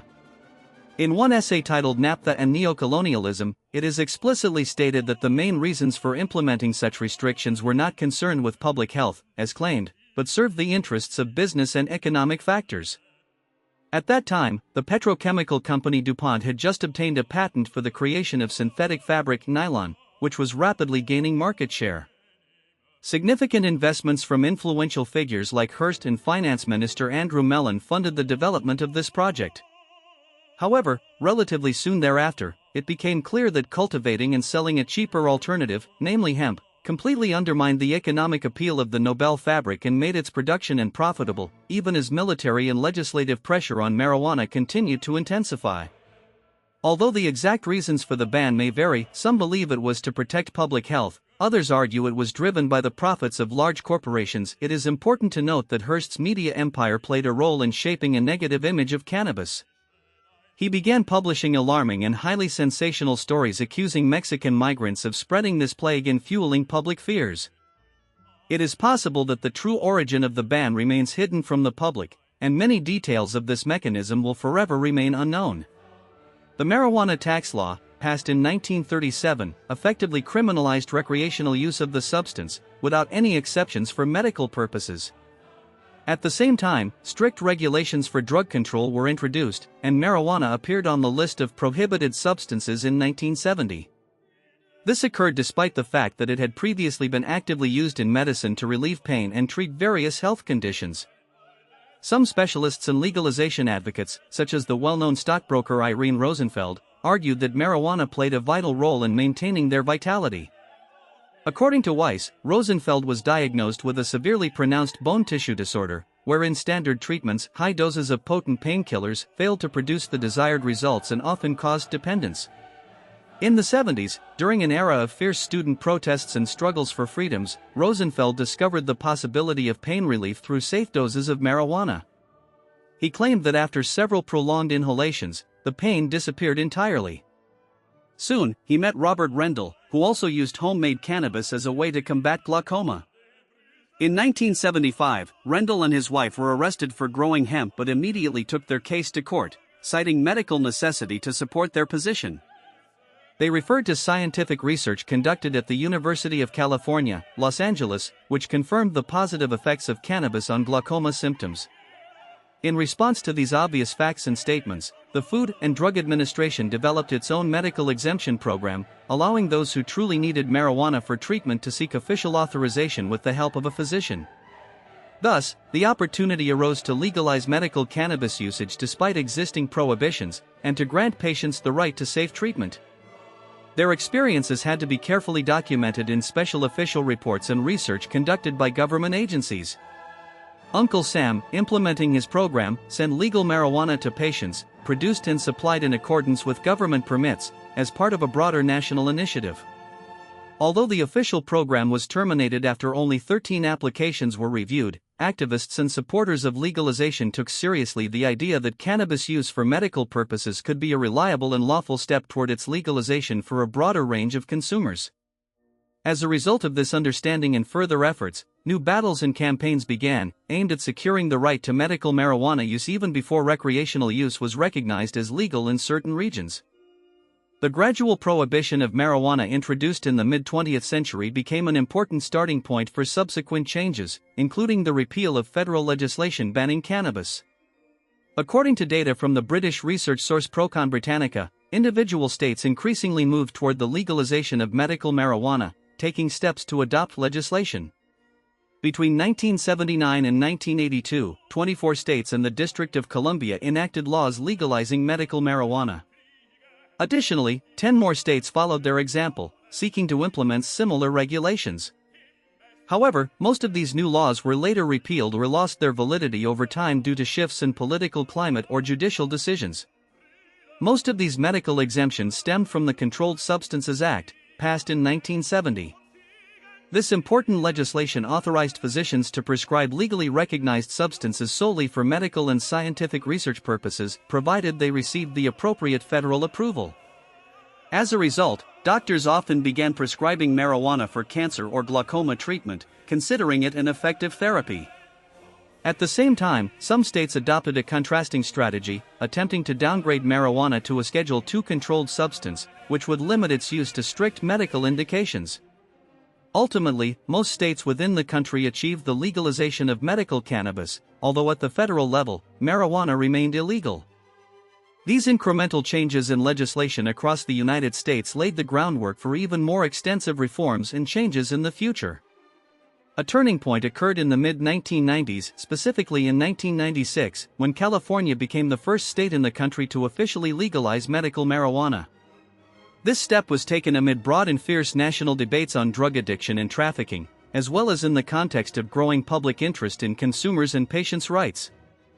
In the 1980s, during the Reagan administration, the fight against drugs intensified across all levels of government. Penalties for possession, distribution, and use of marijuana were tightened. Despite these measures, doctors continued to prescribe marijuana to patients suffering from untreatable illnesses, particularly those with cancer or glaucoma. By 1990, in San Francisco, this had become standard practice. Doctors humanely and professionally began prescribing the drug as part of medical treatment. 5 years later, according to an article on legalization published in the British Encyclopedia, California passed Bill 215, which legalized the use of marijuana for medical purposes statewide. The bill was supported by the majority, more than 56% of the population, providing strong evidence for the eventual abolition of federal prohibitions. Ethan Newell Nolman, one of the leading figures in the drug policy reform movement and founder of a relevant coalition, noted that Bill Clinton's liberal administration began actively opposing this growing wave of legalization. Despite pressure from above, the president continued to adhere to the policies inherited from the Reagan era and resisted efforts to relax legislative restrictions. By the 2-year anniversary of 1996, As a result of these processes, 7 states, including the capital, Washington, D.C., followed California and effectively legalized medical marijuana use for illnesses. In the subsequent years, in the second half of the 1990s, 6 more states, notably Colorado and Vermont, adopted their own laws legalizing and regulating marijuana for medical purposes. According to information from 1996, the Clinton administration initially threatened to deploy federal forces to these states, hinting at possible legal and military measures to stop the spread of this movement. After the early 20th century, as more medical professionals and traders began to express concerns and doubts about the legalization of marijuana, claiming that its medical use was merely a cover for broader drug legalization, many people still recognized its true value and potential benefits. Until 2014, this opinion remained dominant. Only a small segment of society and experts challenged the effectiveness of using the plant. Doctors and medical workers expressed anxiety that strict laws would make it difficult for them to perform their professional duties. They would have to refuse patients suffering from severe and incurable diseases access to essential medical marijuana. They feared that in such situations they could be accused of violating the law and face criminal charges, which would also negatively impact their professional reputation and patient trust. As a result, many medical practitioners concluded that balancing compliance with legislation and caring for patients' health was becoming impossible. The turning point in this issue came in 2009, when Barack Obama was elected President of the United States. That same year, he signed a document known as the Ogden Memo, which radically shifted federal policy regarding medical marijuana. This document stated that if medical workers prescribed marijuana for medical reasons and pharmacies sold it in accordance with state laws, then the U.S. Department of Justice would not interfere in such processes. This marked the start of a new era in the legalization and regulation of cannabis in the country. However, just 2 years later, in 2011, the Obama administration changed its stance, and an active crackdown on pharmacies selling marijuana began, even in cases where they did not participate in illegal drug distribution. By 2015, efforts to limit the spread of medical marijuana gained support in Congress. A document introduced by Senator Robert Garrow, which was part of the annual appropriations bill, was adopted. Although it was impossible to completely halt the activities of drug control agencies, this measure significantly reduced their funding, especially in states where legal mechanisms were used to expand access to medical marijuana. It became impossible to use federal funds to support licensed suppliers and pharmacies in such states, greatly limiting the scale of legalized sales. Currently, most states have recognized the legal medical use of marijuana, and the federal government increasingly adopts a policy of non-interference. This approach is based on the growing public support for the legalization of recreational marijuana, which has gained more and more advocates in recent years. The fight for the recognition and legalization of cannabis is not limited to modern times. Its pioneers were those who created the so-called Shearer Commission back in the 70s. This commission recognized that the strict measures and penalties established by the Controlled Substances Act of 1970 were excessive and often disproportionate. Records showed that President Nixon's administration was intent on suppressing the countercultural movement of the 60s, which actively promoted the use of marijuana and other drugs. During that period, smoking marijuana became closely associated with opposing values and negative phenomena perceived by society as signs of antisocial tendencies. President Richard Nixon viewed the spread of this plant as a threat to national security and the stability of the state. He feared that legalization and popularization of marijuana could lead to the breakdown of traditional values and, ultimately, societal disintegration. In his aggressive rhetoric, he even accused a conspiracy against the state, implying that Jewish psychiatrists deliberately promoted increased cannabis consumption to weaken the moral foundations of the nation. In their efforts to find a more rational and balanced approach, the Commission proposed a series of recommendations that would make marijuana legalization more comparable to the situation with alcohol, including establishing age restrictions and controls over distribution. However, President Nixon rejected these ideas and ignored expert advice, clearly indicating that the states should take the initiative into their own hands. At that time, California appeared to be the most likely to become the first state to legalize cannabis. In 2012, an attempt was made, an initiative to decriminalize small amounts of marijuana for personal use. This was a significant step forward, demonstrating changing public opinion and the desire of the states to find their own solutions. A significant change in perceptions and legislation regarding marijuana occurred in the 20th century, which profoundly impacted society and the country's legal system. As early as the 70s of the last century, when discussions about legalization were just beginning to gain momentum, Oregon took a crucial step, rejecting strict measures and making the first modest contribution to easing criminal sanctions related to the possession of this plant substance.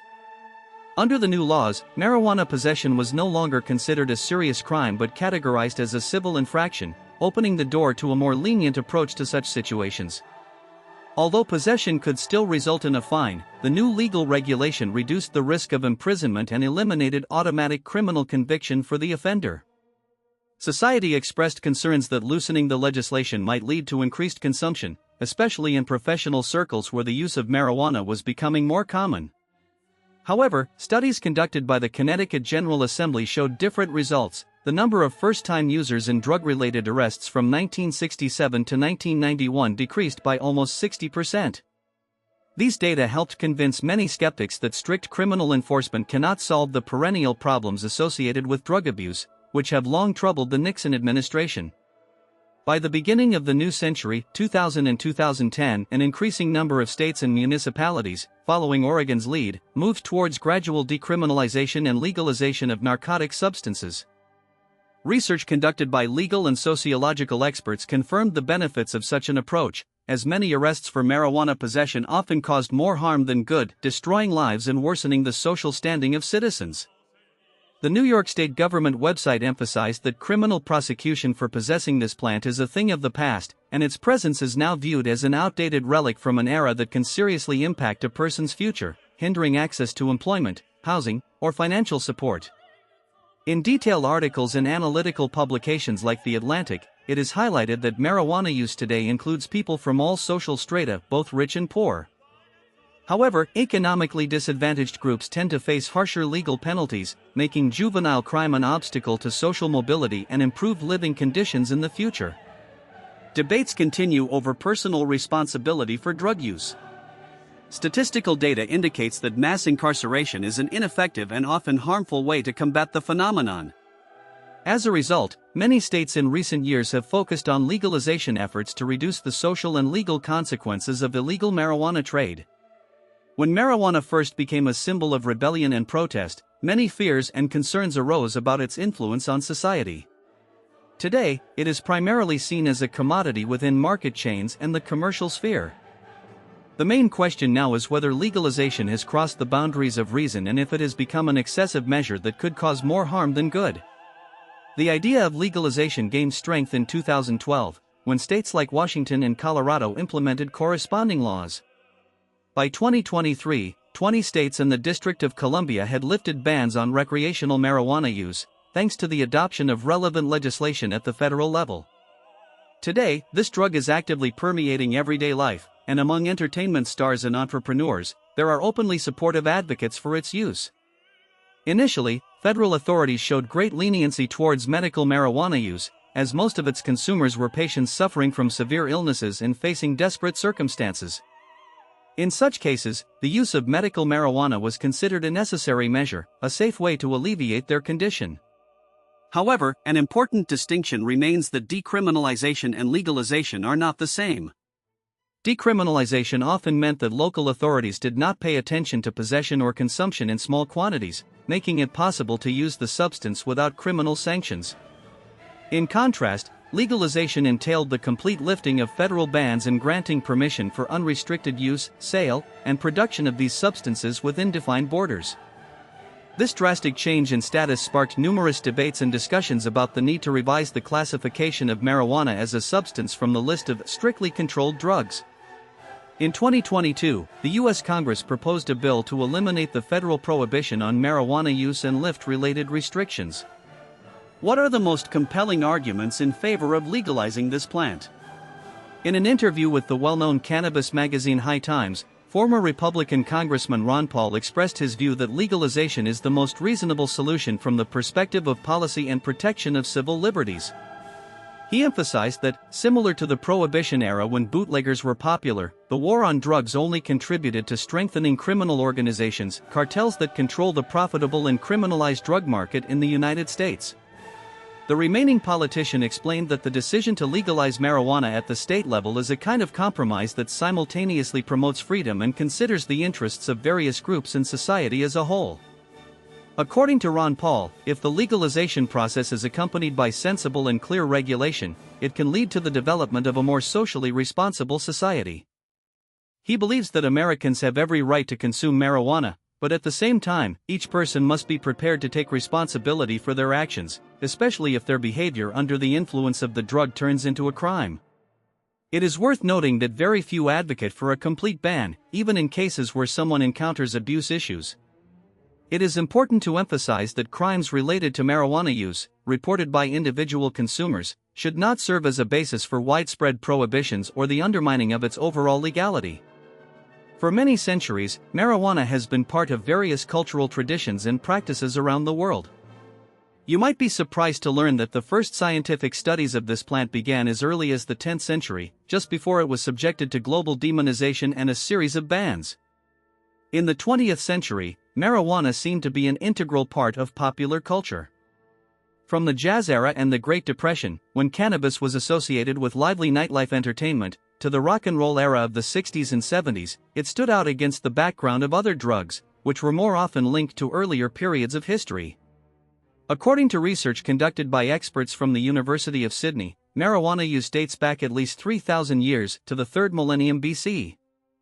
Historical records indicate that this plant was introduced into ancient Greece and Roman territories from Asia as a medicinal remedy. The Roman writer and naturalist Pliny the Elder described it as a substance that helped treat numerous illnesses and ailments.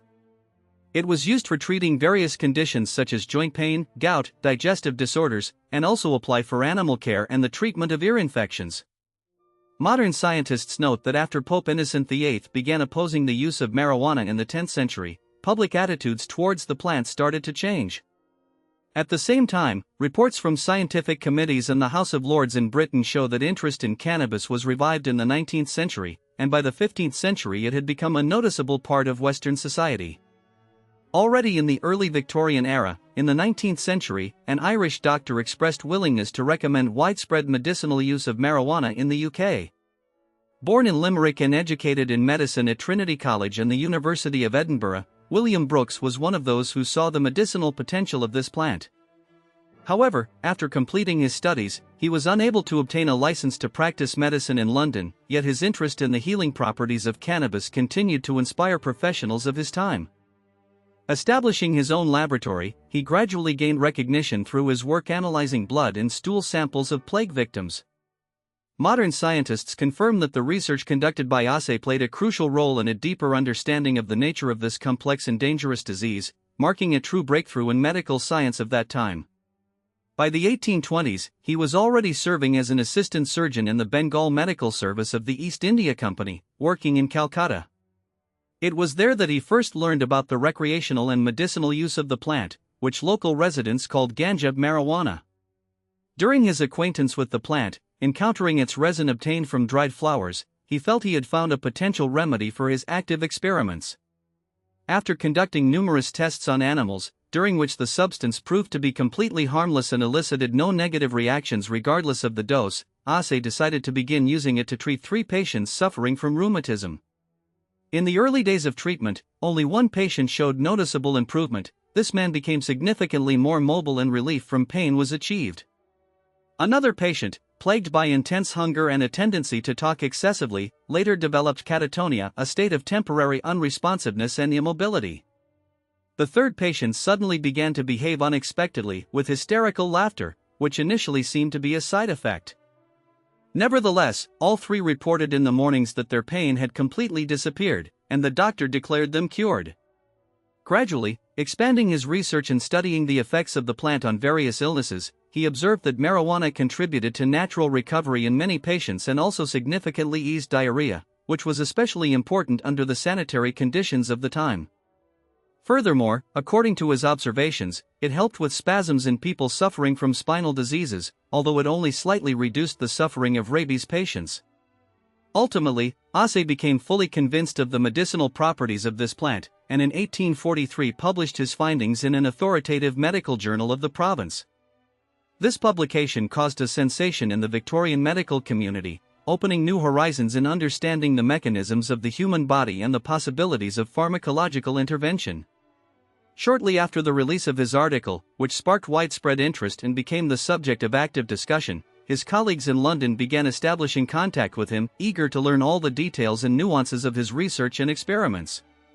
Asay continued his work, combining laboratory research with practical medicine, exchanging information and consultations via telegraph in India. In the distant year 1860, based on his work, an Institute of Intravenous Therapy was founded, laying the groundwork for modern treatment methods. At the same time, active research into the effects of marijuana began, and its results over the next few years became the basis for numerous books on drugs and pharmacology published in Britain and Europe. The House of Lords of the United Kingdom noted that after cannabis was recognized as an effective medicine, the drug was widely used in the form of oral tinctures and alcohol extracts, which significantly broadened its therapeutic possibilities. In the early 19th century, an Irish physician proposed the integration of cannabis into British medical practice on a large scale, considering it a universal remedy. Professor James Mills from Gresham College noted that during that period, cannabis was used for a variety of purposes, as a cocainic agent for treating mental disorders, as well as to alleviate painful menstrual sensations. One of the most active proponents of its use to reduce menstrual pain was the renowned British Dr. John Russell Reynolds, who advocated for expanding the application of this plant in geriatric and therapeutic practice. According to data from the journal Advances in Clinical Neuroscience and Rehabilitation, he was appointed as a physician to the royal family as early as 1879. However, misunderstandings sometimes arose. Popular journalism occasionally perceived this event as evidence that Reynolds was the personal attending physician of Queen Victoria herself. In a book dedicated to the role of women in the world of cannabis, medicine, science, and sociology, it was claimed that during the reign of this medic, the Queen regularly used cannabis to relieve menstrual pains related to her health. Nevertheless, an official report from the House of Lords sharply refuted this claim, indicating that there was no convincing evidence to confirm that Victoria herself regularly used cannabis. It is particularly important to consider that by the time Reynolds entered service at the palace, she was already 60 years old. In Victorian England, many believed that cannabis possessed various medicinal properties. It was used from migraines and headaches related to nervous exhaustion to the treatment of epilepsy and other serious ailments. At that time, pharmacology based on synthesis and chemical analysis was just beginning to develop, and the active components of the plant were fully isolated only in the 1960s through the efforts of scientist Raphael Mechoulam. It was he who, in 1964, created the first isolation of THC, the psychoactive cannabinoid that induces a state of euphoria and altered perception in users. James Mills noted that in the Victorian era, most cannabis-based preparations were natural, completely organic, which caused significant fluctuations in the THC content of each batch of medicine made at home or in small workshops. Such variability made the effectiveness of these preparations quite questionable, and potential side effects difficult to predict and assess. In 1885, the 19th century, British inventor Alexander Wood developed the modern hypodermic needle and proposed improved methods of drug administration, which significantly expanded medical possibilities. However, since marijuana did not dissolve in water, its use for injections proved extremely difficult, hindering the widespread adoption of such methods. At the same time, synthetic drugs entered the market, and interest in natural plant-based remedies, including marijuana, began to decline gradually. Practical considerations related to handling difficulties, safety concerns, as well as law and regulation, led to a noticeable decrease in the popularity of cannabis by the end of the Victorian era. As a result, marijuana acquired a sinister reputation in the United Kingdom and the United States, becoming the subject of rumors and prejudice. According to James Mills, the Alabama newspaper Zenith regularly reported on the increasing sales of marijuana and the negative consequences associated with its use. In the 1890s, there was a report that in India, where patients under British administration's oversight resided, marijuana, or ganja, had a more detrimental effect on the mental state than opium. These claims attracted the attention of the British political elite, especially those opposing opium addiction. Initially, the British government considered the possibility of taxing marijuana as an alternative to banning it, hoping to profit from its sale. However, with the increase in publications and evidence of negative effects of this plant's use at the end of the 19th century, the situation changed. Most liberal politicians began to see marijuana as a symbol of evil associated with British imperialism and intensified anti-drug rhetoric. Between 1893 and 1894, a special commission was established in the UK to study the impact of marijuana on health and society. The results of this research indicated that, at that time, there was no compelling scientific evidence linking marijuana use to the development of mental illnesses. At the same time, the Commission warned against excessive consumption, cautioning that strong and systematic use could have adverse effects on a person's mental state, although it was somewhat vaguely defined what was meant by excessive. Exploring various religious teachings' views on the use of marijuana and its derivatives is a complex task, as many religions do not provide clear and public directives on this matter. However, certain guidelines and hints exist that help better understand how different spiritual traditions view this topic. Specifically, one can consider what various religious systems say about the cannabis plant and related substances. Unlike most religions, the Baha'i teachings take a relatively clear stance regarding the admissibility of marijuana and hashish. When it comes to approval or prohibition, it is important to note that the official teaching acknowledges that the use of these substances is not encouraged. Baha'i founder Baha'u'llah, in his main sacred work, the Kitab-i-Aqdas, did not make direct references to marijuana. However, he clearly condemned drugs in general, especially substances like opium. He opposed any substances that could induce apathy, weakness, dependency, or hinder spiritual development. Based on this, most Baha'is believe that such statements imply a prohibition on the use of marijuana and hashish. His successor, Abdul al-Baha, reaffirmed this view, describing hashish as the most harmful of all known intoxicating substances. In his interpretation, the use of hashish especially damages a person's inner peace, forcing them to fight internal demons in bondage, and negatively affects spiritual purity. Within the Baha'i community, the opinions remain consistent. They are convinced that marijuana use is incompatible with living according to moral and spiritual principles. The renowned Baha'i leader Shoghi Effendi, who holds high authority, repeatedly stated that this plant is not intended for those seeking spiritual enlightenment and inner harmony. For Abdul al-Baha and Effendi, hashish was considered a prohibited narcotic, comparable to more well-known substances such as ecstasy or LSD. However, there is an exception in Baha'i teachings. If a medical professional prescribes marijuana for medicinal purposes, its use may be permissible, clearly recognizing the doctor's authority as a credible source on this matter. Thus, Baha'is are allowed to use marijuana strictly for medical reasons, while recreational use, as in other cases, is absolutely unacceptable. For many years, followers of this religion have debated how compatible marijuana use is with their spiritual practice. It is also worth noting that the Holy Scriptures of the Catholic Church, namely the Bible, have never explicitly mentioned such a plant or similar substances, which has led to various interpretations and speculations regarding the stance of Jesus Christ and his teachings. Only since the 1990s has the Catholic Church, after receiving an official directive from Pope John Paul II, formulated its official position, which is quite firm and unequivocal regarding the use of marijuana. According to Article 229 of the Catechism, any drug use is considered morally unacceptable. To avoid any doubts, this also applies to marijuana.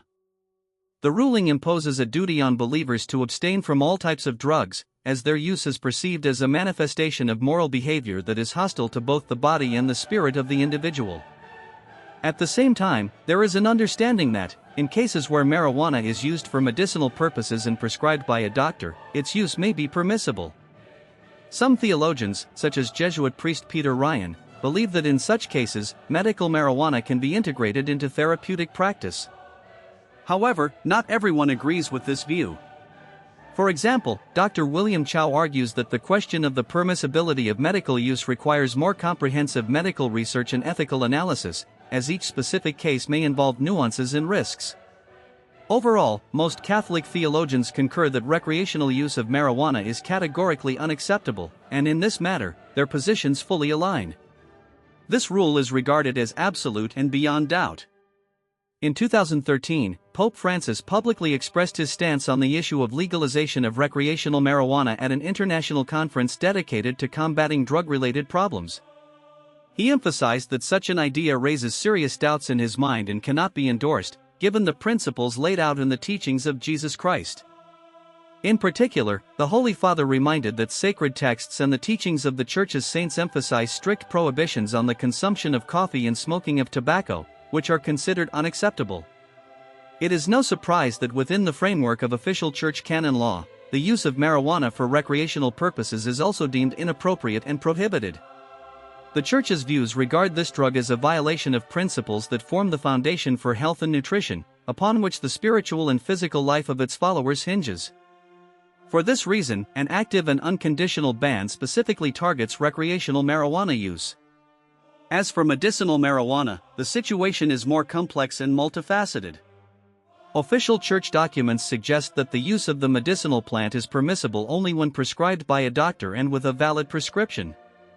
At the same time, public statements by Church leaders often convey more ambiguous or cautious assessments of this issue. For instance, in 2018, the Church of Jesus Christ of Latter-day Saints officially reaffirmed its support for the idea of using medical marijuana, emphasizing that it recognizes possible risks and limitations. Additionally, the Church advises its members to vote against legislation proposals introduced through ballots regarding the legalization of medical marijuana, considering such initiatives excessive. Nevertheless, in the same year, the state of Utah passed a law permitting the sale and use of marijuana for medical purposes, and the Church actively participated in drafting this legislation. It should be noted that it cannot be conclusively stated that the Church fully supports the use of regulated medical marijuana. Instead, it tends to adopt a neutral stance or allow for moderate use, which differs from outright and unequivocal approval of its use for therapeutic purposes. Unlike recreational use, which the Church strongly disapproves of and for which no exceptions are provided, the use of medical marijuana is perceived as more justified, albeit with some reservations. Within this context, it is interesting to consider religions that date back to ancient times. For example, Hinduism is regarded as one of the oldest world religions, with roots in deep antiquity.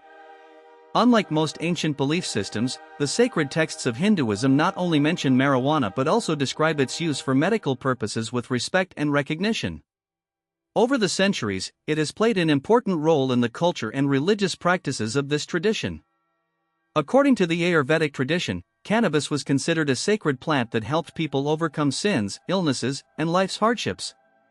Beliefs hold that even deities such as Shiva used marijuana, which was often prepared as a beverage called bhang, a sacred and ritualistic drink.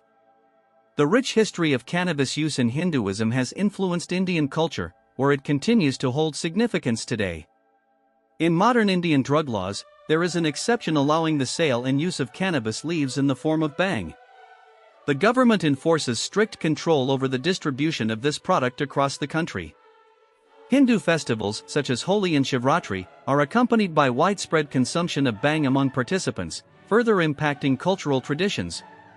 It is important to note that there are three main varieties of Hindu marijuana. The weakest is Banth, the strongest is Charas, and the intermediate is Ganja. Generally, marijuana holds a special place in the culture and everyday life of the Indian people, being an integral part of religious and traditional rituals. All of Hindu culture, with its rich history and spiritual practices, is closely linked to the use of this plant and fully supports this connection. Equally significant, and sometimes more mysterious in its nature, is Sufism, a mystical branch of Islam. Despite the primary respect for the holy book of the Quran, Sufi orders have a certain aesthetic stance and a unique worldview. Within their teachings, there are often references to distinctiveness and a special perception, including attitudes toward various plant-based substances. Although the primary religious text of Islam, the Quran, contains strict prohibitions against the use of drugs and psychoactive substances, Sufi practices often differ with a more permissive approach. In certain cases, within the context of mystical practices, the use of cannabis or similar botanical substances could be seen as a way to attain spiritual heights or inner enlightenment, setting them apart from other Islamic traditions. In the 10th century, the renowned Sufi spiritual guide Shakar, belonging to the Hadiyya order, began conducting studies and experiments with the plant hashish. His attention was drawn to the unusual cannabis plant, which he stumbled upon during one of his walks. Intrigued by its appearance and presumed psychoactive properties, he decided to try it himself. As a result, Shakar was deeply impressed by the stimulating effect it had on his consciousness and state of mind. Over time, hashish gained popularity among his followers, the Hayya Sufis, and spread within their circles. Although Shekhar urged his disciples to keep the secret regarding this new substance and not to spread information about it, rumors about hashish eventually spread beyond the narrow circle after his death. Perhaps it was Khaira, one of the notable Sufi teachers, who advised his students to consume drinks infused with cannabis, so-called hadara wine, as a substitute for wine. Among the various methods of consuming hashish, smoking through a pipe, which they called nefer or sometimes a date, or the pipe of unity, was particularly popular among Sufis, symbolizing spiritual connection and inner unity. There was also another common method, mixing hashish with yogurt to create a special beverage known as dua or the drink of unity, which endowed participants with spiritual strength. In modern times, some Sufi circles continue to use hashish, and in certain holy sites, the consumption of this substance has become part of everyday practices. Although Prophet Muhammad did not explicitly mention cannabis or hashish in the Quran, Islamic tradition regards these substances as forbidden. His teachings include prohibitions against wine and other intoxicants, reaffirming their status as inadmissible for Muslims. Consequently, most Islamic scholars believe that cannabis, by its nature, is also a prohibited substance. Historically, the use of hashish in the Middle East began around the late Middle Ages, and by the turn of the first millennium, it was widespread among Muslim communities. However, an official Islamic decree banning cannabis emerged as early as the 10th century, when the Mamluk Sultan Mehdi I first imposed the death penalty for its use. Today, many Middle Eastern countries adhere to strict Islamic laws prohibiting the use of marijuana, and observance of these prohibitions is mandatory. Some Islamic scholars permit the use of marijuana only for medical purposes, considering it a potential medicine if no alternative treatments are available. In 2018, the Council on Islamic Affairs of North America issued a statement indicating that medical marijuana use is possible under certain conditions. For example, cannabis-based medications are permitted if they do not cause immediate intoxication in the patient. The Council also suggested that some degree of intoxication might be acceptable, but only in cases where there are no other options and if the remedy proves effective. As a result, Muslims may use marijuana within these strict limits, unlike recreational users who do so more freely today. According to certain religious interpretations, ancient Jewish texts such as the Talmud and the Bible contain references to plants similar to cannabis. For centuries, Jewish communities used marijuana for religious and medicinal purposes. There is evidence that in ancient times, especially during the existence of the First Temple and worship in the Jerusalem Temple, the Israelites utilized marijuana in their religious rites and rituals. Although such practices are sometimes a subject of disagreement among rabbis, many consider that marijuana consumption can be kosher, permissible according to religious law. In the 21st century, the role of marijuana in various cultural, religious, and medical contexts continues to be debated with a wide range of opinions and nuances. In 2013, one Israeli rabbi publicly stated that all marijuana is considered kosher if used as a smoking substance rather than as food or an ingredient. This view sparked lively discussions among religious and Jewish scholars. However, another prominent rabbi expressed the opposite opinion, asserting that only medical marijuana can be deemed permissible under Jewish law, since it undergoes special testing and certification, making it suitable for medical use. In January 2016, one of the world's largest kosher-certified product providers, Kosh, began certifying a range of products made from medical marijuana. This step was significant, as it declared that cannabis-containing products could be officially recognized as kosher if they meet the necessary requirements and purposes. However, there is another interpretation according to which cannabis was originally classified among products known in Judaism as kita, other types of agricultural substances forbidden during certain holidays, such as Passover, especially within the Ashkenazi tradition. Some religious authorities believe that consuming or preparing food from cannabis could violate the restrictions associated with this category of products. Nevertheless, an authoritative ruling made in the 21st century by an ultra-Orthodox rabbi completely dismissed these concerns. In his decision, he stated that medical marijuana had been excluded from the list of prohibited substances and is now permitted for use in cooking. During the court hearing, he expressed this very simply and clearly: "I will just issue you a prescription for 2 large bags of herbs," implying that medical cannabis is legal and permissible to use. In Israel, recreational use of marijuana remains illegal, despite the fact that in the 1990s, medical marijuana was legalized. Overall, most rabbinical authorities agree that using marijuana for medicinal purposes is acceptable if it helps alleviate pain, relieve suffering, and aid recovery. At the same time, any recreational use solely for entertainment and pleasure is not considered justified by the religious community and is generally condemned. When it comes to the contemporary religious world, Rastafarianism is a movement that is perhaps most closely associated with marijuana among all existing religions and spiritual practices. Its followers, often called Rastas or simply Rastafarians, consider ganja, their sacred herb, one of the most significant and powerful plants on earth. They interpret sacred texts, including the Bible, as containing numerous mentions and allusions to cannabis. Many believe that smoking ganja is spiritually akin to Christian communion and participates in spiritual practices aimed at connecting with higher powers. For Rastafarians, cannabis use is not just a habit or a means of pleasure, but rather a spiritual ritual associated with inner cleansing, enlightenment, and strengthening spiritual bonds. They not only smoke it in special groups, gathering collectively and reciting prayers, but also use it in cooking and practicing healing. In their culture, the use of this plant is a common practice rooted in deep tradition and spiritual life.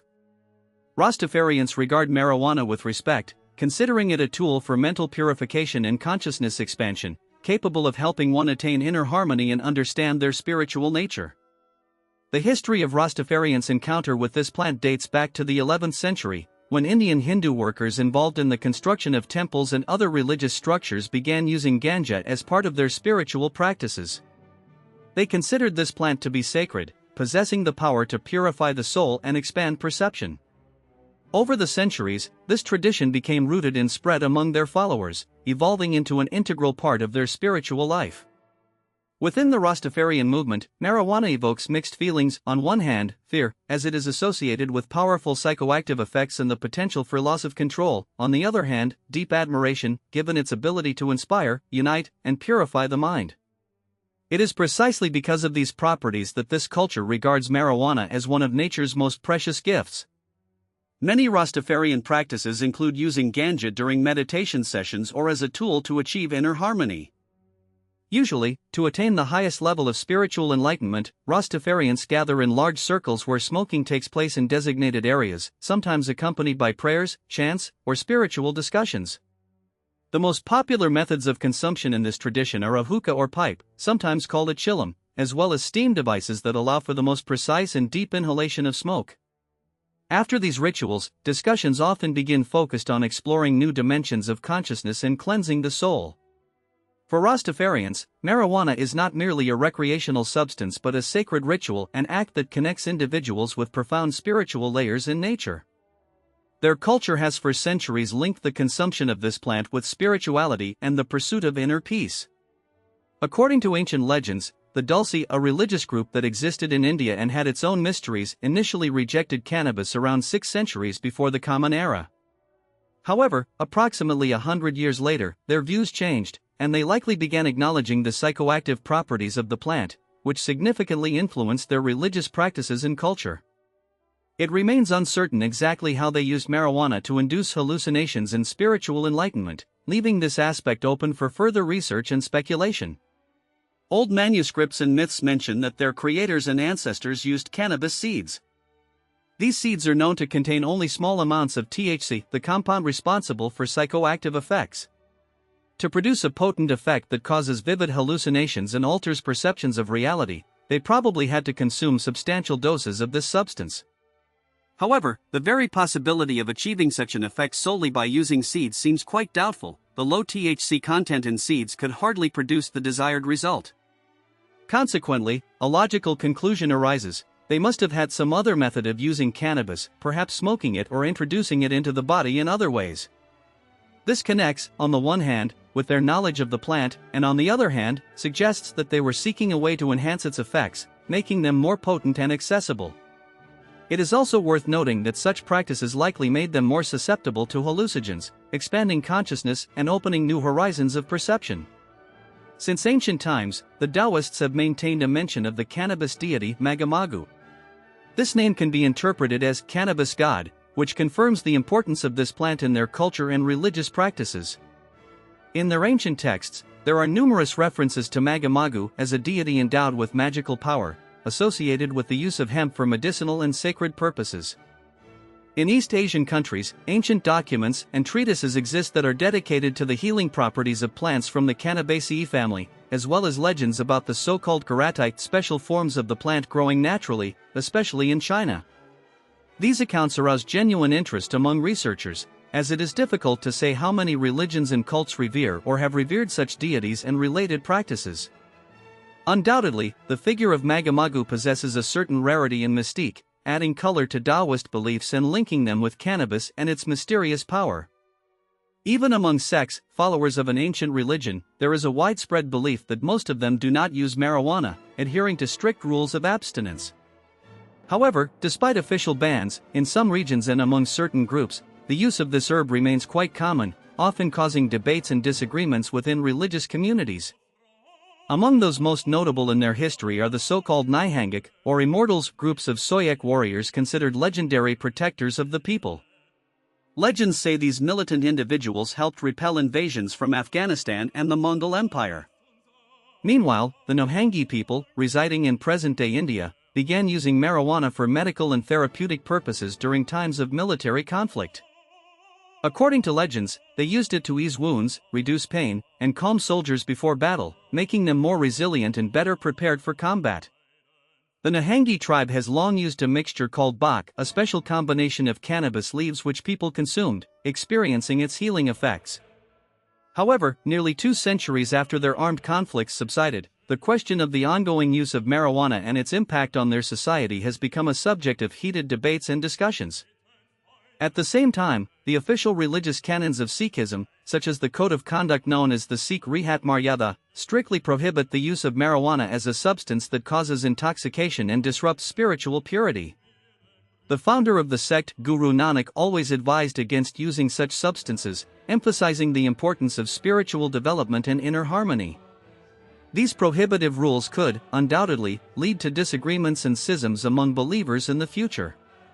Time will tell how these bans will influence internal bonds and the development of Sikh-related religious movements, and how resilient their traditional values will remain.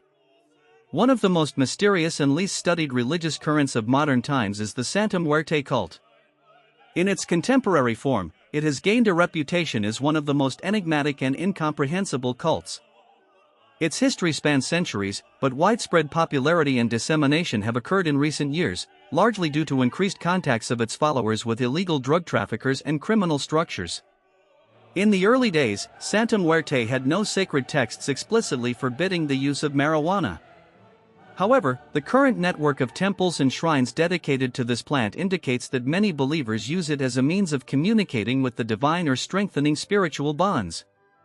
Many followers pray to Santa Muerte, exhaling marijuana smoke onto the altar, hoping their prayers will be heard and accepted. It is worth noting that devotees of Santa Muerte often use not only marijuana but also alcohol and other drugs, which help them establish contact with the divine or attain a special spiritual state. Although not all followers of this cult resort to drug use, for some in their community, it has become an important part of rituals and practices. They believe that through these rituals, they can gain protection, strength, or answers to essential questions about their fate, as well as receive divine blessings through more mystical means. As a result, it can be said that the Santa Muerte cult is one of the most mysterious and ambiguous religious systems associated with the use of psychoactive substances, in which marijuana holds a special place and serves as a kind of gateway to the divine world. Some Buddhists completely abstain from using drugs, considering them incompatible with spiritual practice. However, in real life, these aspects often intertwine, and many followers of this ancient philosophy frequently face questions regarding the permissibility of using particular substances. The sacred principle in Buddhism explicitly emphasizes that the use of marijuana in any form, including for relaxation and leisure, is strictly prohibited.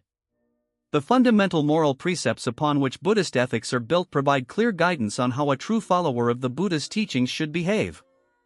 Among them is the warning, do not consume anything that may cloud your mind, which fully reflects the attitude towards psychoactive substances. Modern spiritual teachers and leaders of Buddhist communities consistently adhere to this principle and call on their followers to practice mindfulness and sobriety. In his speech given in 2004, the renowned Tibetan spiritual leader, the Dalai Lama, clearly expressed opposition to the recreational use of marijuana. He called it a poison, a substance that harms not only the body but also spiritual purity. Although he allowed the possibility of using marijuana for medical purposes, emphasizing that its use to alleviate suffering should be under strict medical supervision, he nevertheless warned that even in such cases, there is a risk of brain damage. Some interpretations suggest that by brain damage he specifically meant potential spiritual consequences of consumption, although this explanation seems unconvincing and raises questions. It is possible that he does not fully comprehend the depth of the issue or deliberately employs a mild formulation to avoid misleading his followers. In 2023, the National Buddhist Office of Thailand imposed a strict ban on marijuana use by Buddhist monks. Despite the recent legalization of marijuana cultivation and sale for medical purposes in the country, monks and temple disciples are not allowed to grow cannabis in their monasteries. Its consumption is permitted only with a doctor's prescription. When discussing differences, it is worth noting that syncretic religious leaders, as well as believers practicing Shintoism, have used marijuana in their rituals for centuries, attributing to its special cleansing properties. In rituals dedicated to purification and the expulsion of evil spirits, priests often wave or burn marijuana, believing that the smoke and magical energy help banish darkness. Although it is not precisely known whether they burn the herb during these ceremonies, historical evidence suggests that marijuana played an important role in various rituals. For example, in wedding celebrations, likely on the most significant day of a bride's life, a veil made from cannabis was worn to attain protection and blessing. Items embroidered or decorated with marijuana were used for spiritual protection and as symbols of prosperity. The Izingo Sanctuary, one of the most well-known Shinto pilgrimage centers in Japan, regularly includes in its annual ceremonies, called tima, which translates as cannabis, the cultivation and use of this plant within religious rituals. Located in Mie Prefecture, it is associated with a group of believers known as the Shinto Association, who are permitted to grow hemp with a low tetrahydrocannabinol content, allowing them to use the plant for ritual purposes. In the 12th year of the 20th century, they were granted official permission to cultivate cannabis intended for 2 shrines outside the Izingo complex, for conducting spiritual ceremonies and purification rituals. Interestingly, this plant has been used in sacred rites since ancient times, despite its legal status in Japan remaining quite complex and controversial. Far away in the Brazilian region of Santa Dane, despite the fact that the modern religion there emerged relatively recently, at the beginning of the 10th century, it is associated with deep traditions rooted in folk Catholicism and shamanistic cults of local indigenous tribes.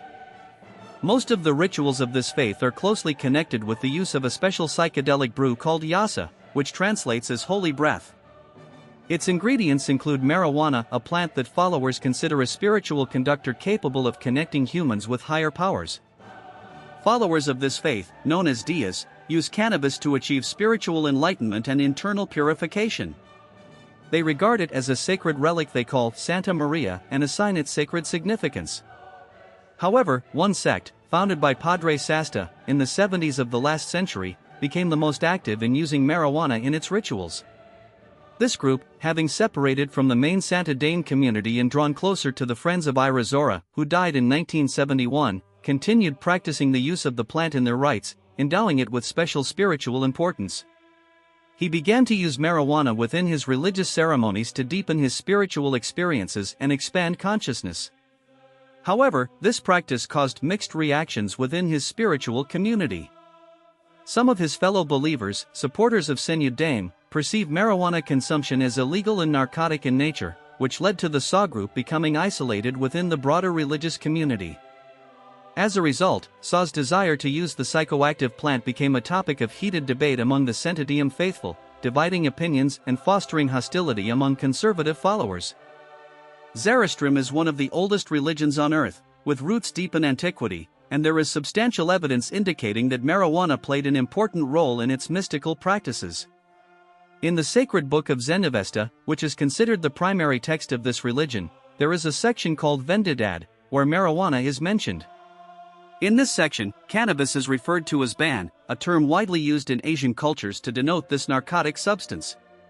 The reference to ban within the context of Zendic tradition suggests that Zoroastrian followers, known as Zoroastrians, utilized marijuana for spiritual and psychoactive purposes to achieve altered states of consciousness and spiritual enlightenment. However, despite these facts, they cannot be regarded as conclusive evidence, just as it cannot be definitively confirmed that the oil melted on the top of a large pancake has any special sacred significance. Beyond biblical mentions, there is also an assumption that in ancient times, marijuana may have been used in funeral rites, associated with ceremonies of transition from life to death. In those times, people used hemp not only as a building or technical material but also in rituals related to spiritual reunification of the soul and transcendental realms, indicating possible knowledge of its psychoactive properties. All this remains largely speculative, as details are often obscured behind the veil of ancient traditions, and knowledge of marijuana's use in these practices may be more symbolic or sacred in nature. For the indigenous Native American church, known as the Anahkennabes, marijuana is not merely a drug or plant substance. In their view, it constitutes a vital element of religious rituals and spiritual practice. Their teachings, called Anak, are based on the use of natural substances such as cannabis, psilocybin mushrooms, and hallucinogenic poisons and psychedelics, which allow followers to attain higher levels of spiritual enlightenment and closeness to higher powers. The founders of this doctrine conduct ceremonies during which marijuana is used as a sacred agent, serving as a ritual mediator between humans and the divine. In some of these rituals, marijuana is smoked using specially prepared pipes, creating a unique atmosphere of spiritual awakening and internal cleansing. This approach makes Anak one of the few religious groups in America for which the use of marijuana in worship and ceremonies is entirely legal and regulated by law.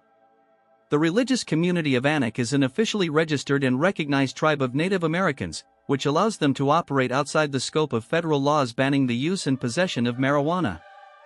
Many members of this tribe hold official identification, which allows them to obtain permits for the cultivation, possession, and use of plant substances that would otherwise be illegal under state and federal laws. Under their regulations, Anak members may personally possess up to 2 ounces of marijuana, and there are specially developed guides outlining the cultivation of the plant. Nonetheless, despite their legal status, some law enforcement officers have still detained and arrested tribe members on charges of illegal drug use.